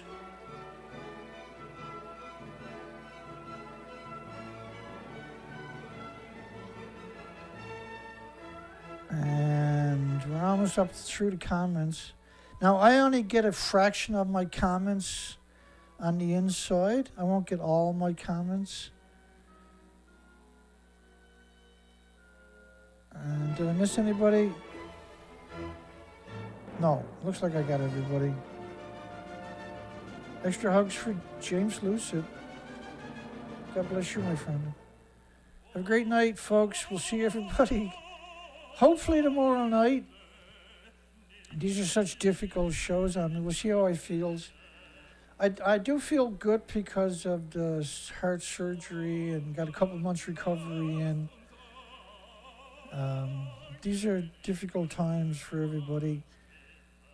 I'm just trying to do the moral and ethical thing and stay honest is the most important part, because you can't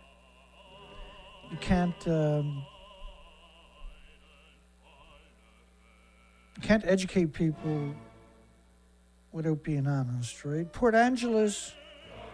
Good night, everybody. Hugs for everybody. See everybody tomorrow night. My apologies for keeping you all night. Thank you for sticking around and getting us over 61 on the poll tonight. That's excellent. 49 likes. We made it this far. Give us a like. See you tomorrow night. Take care, folks.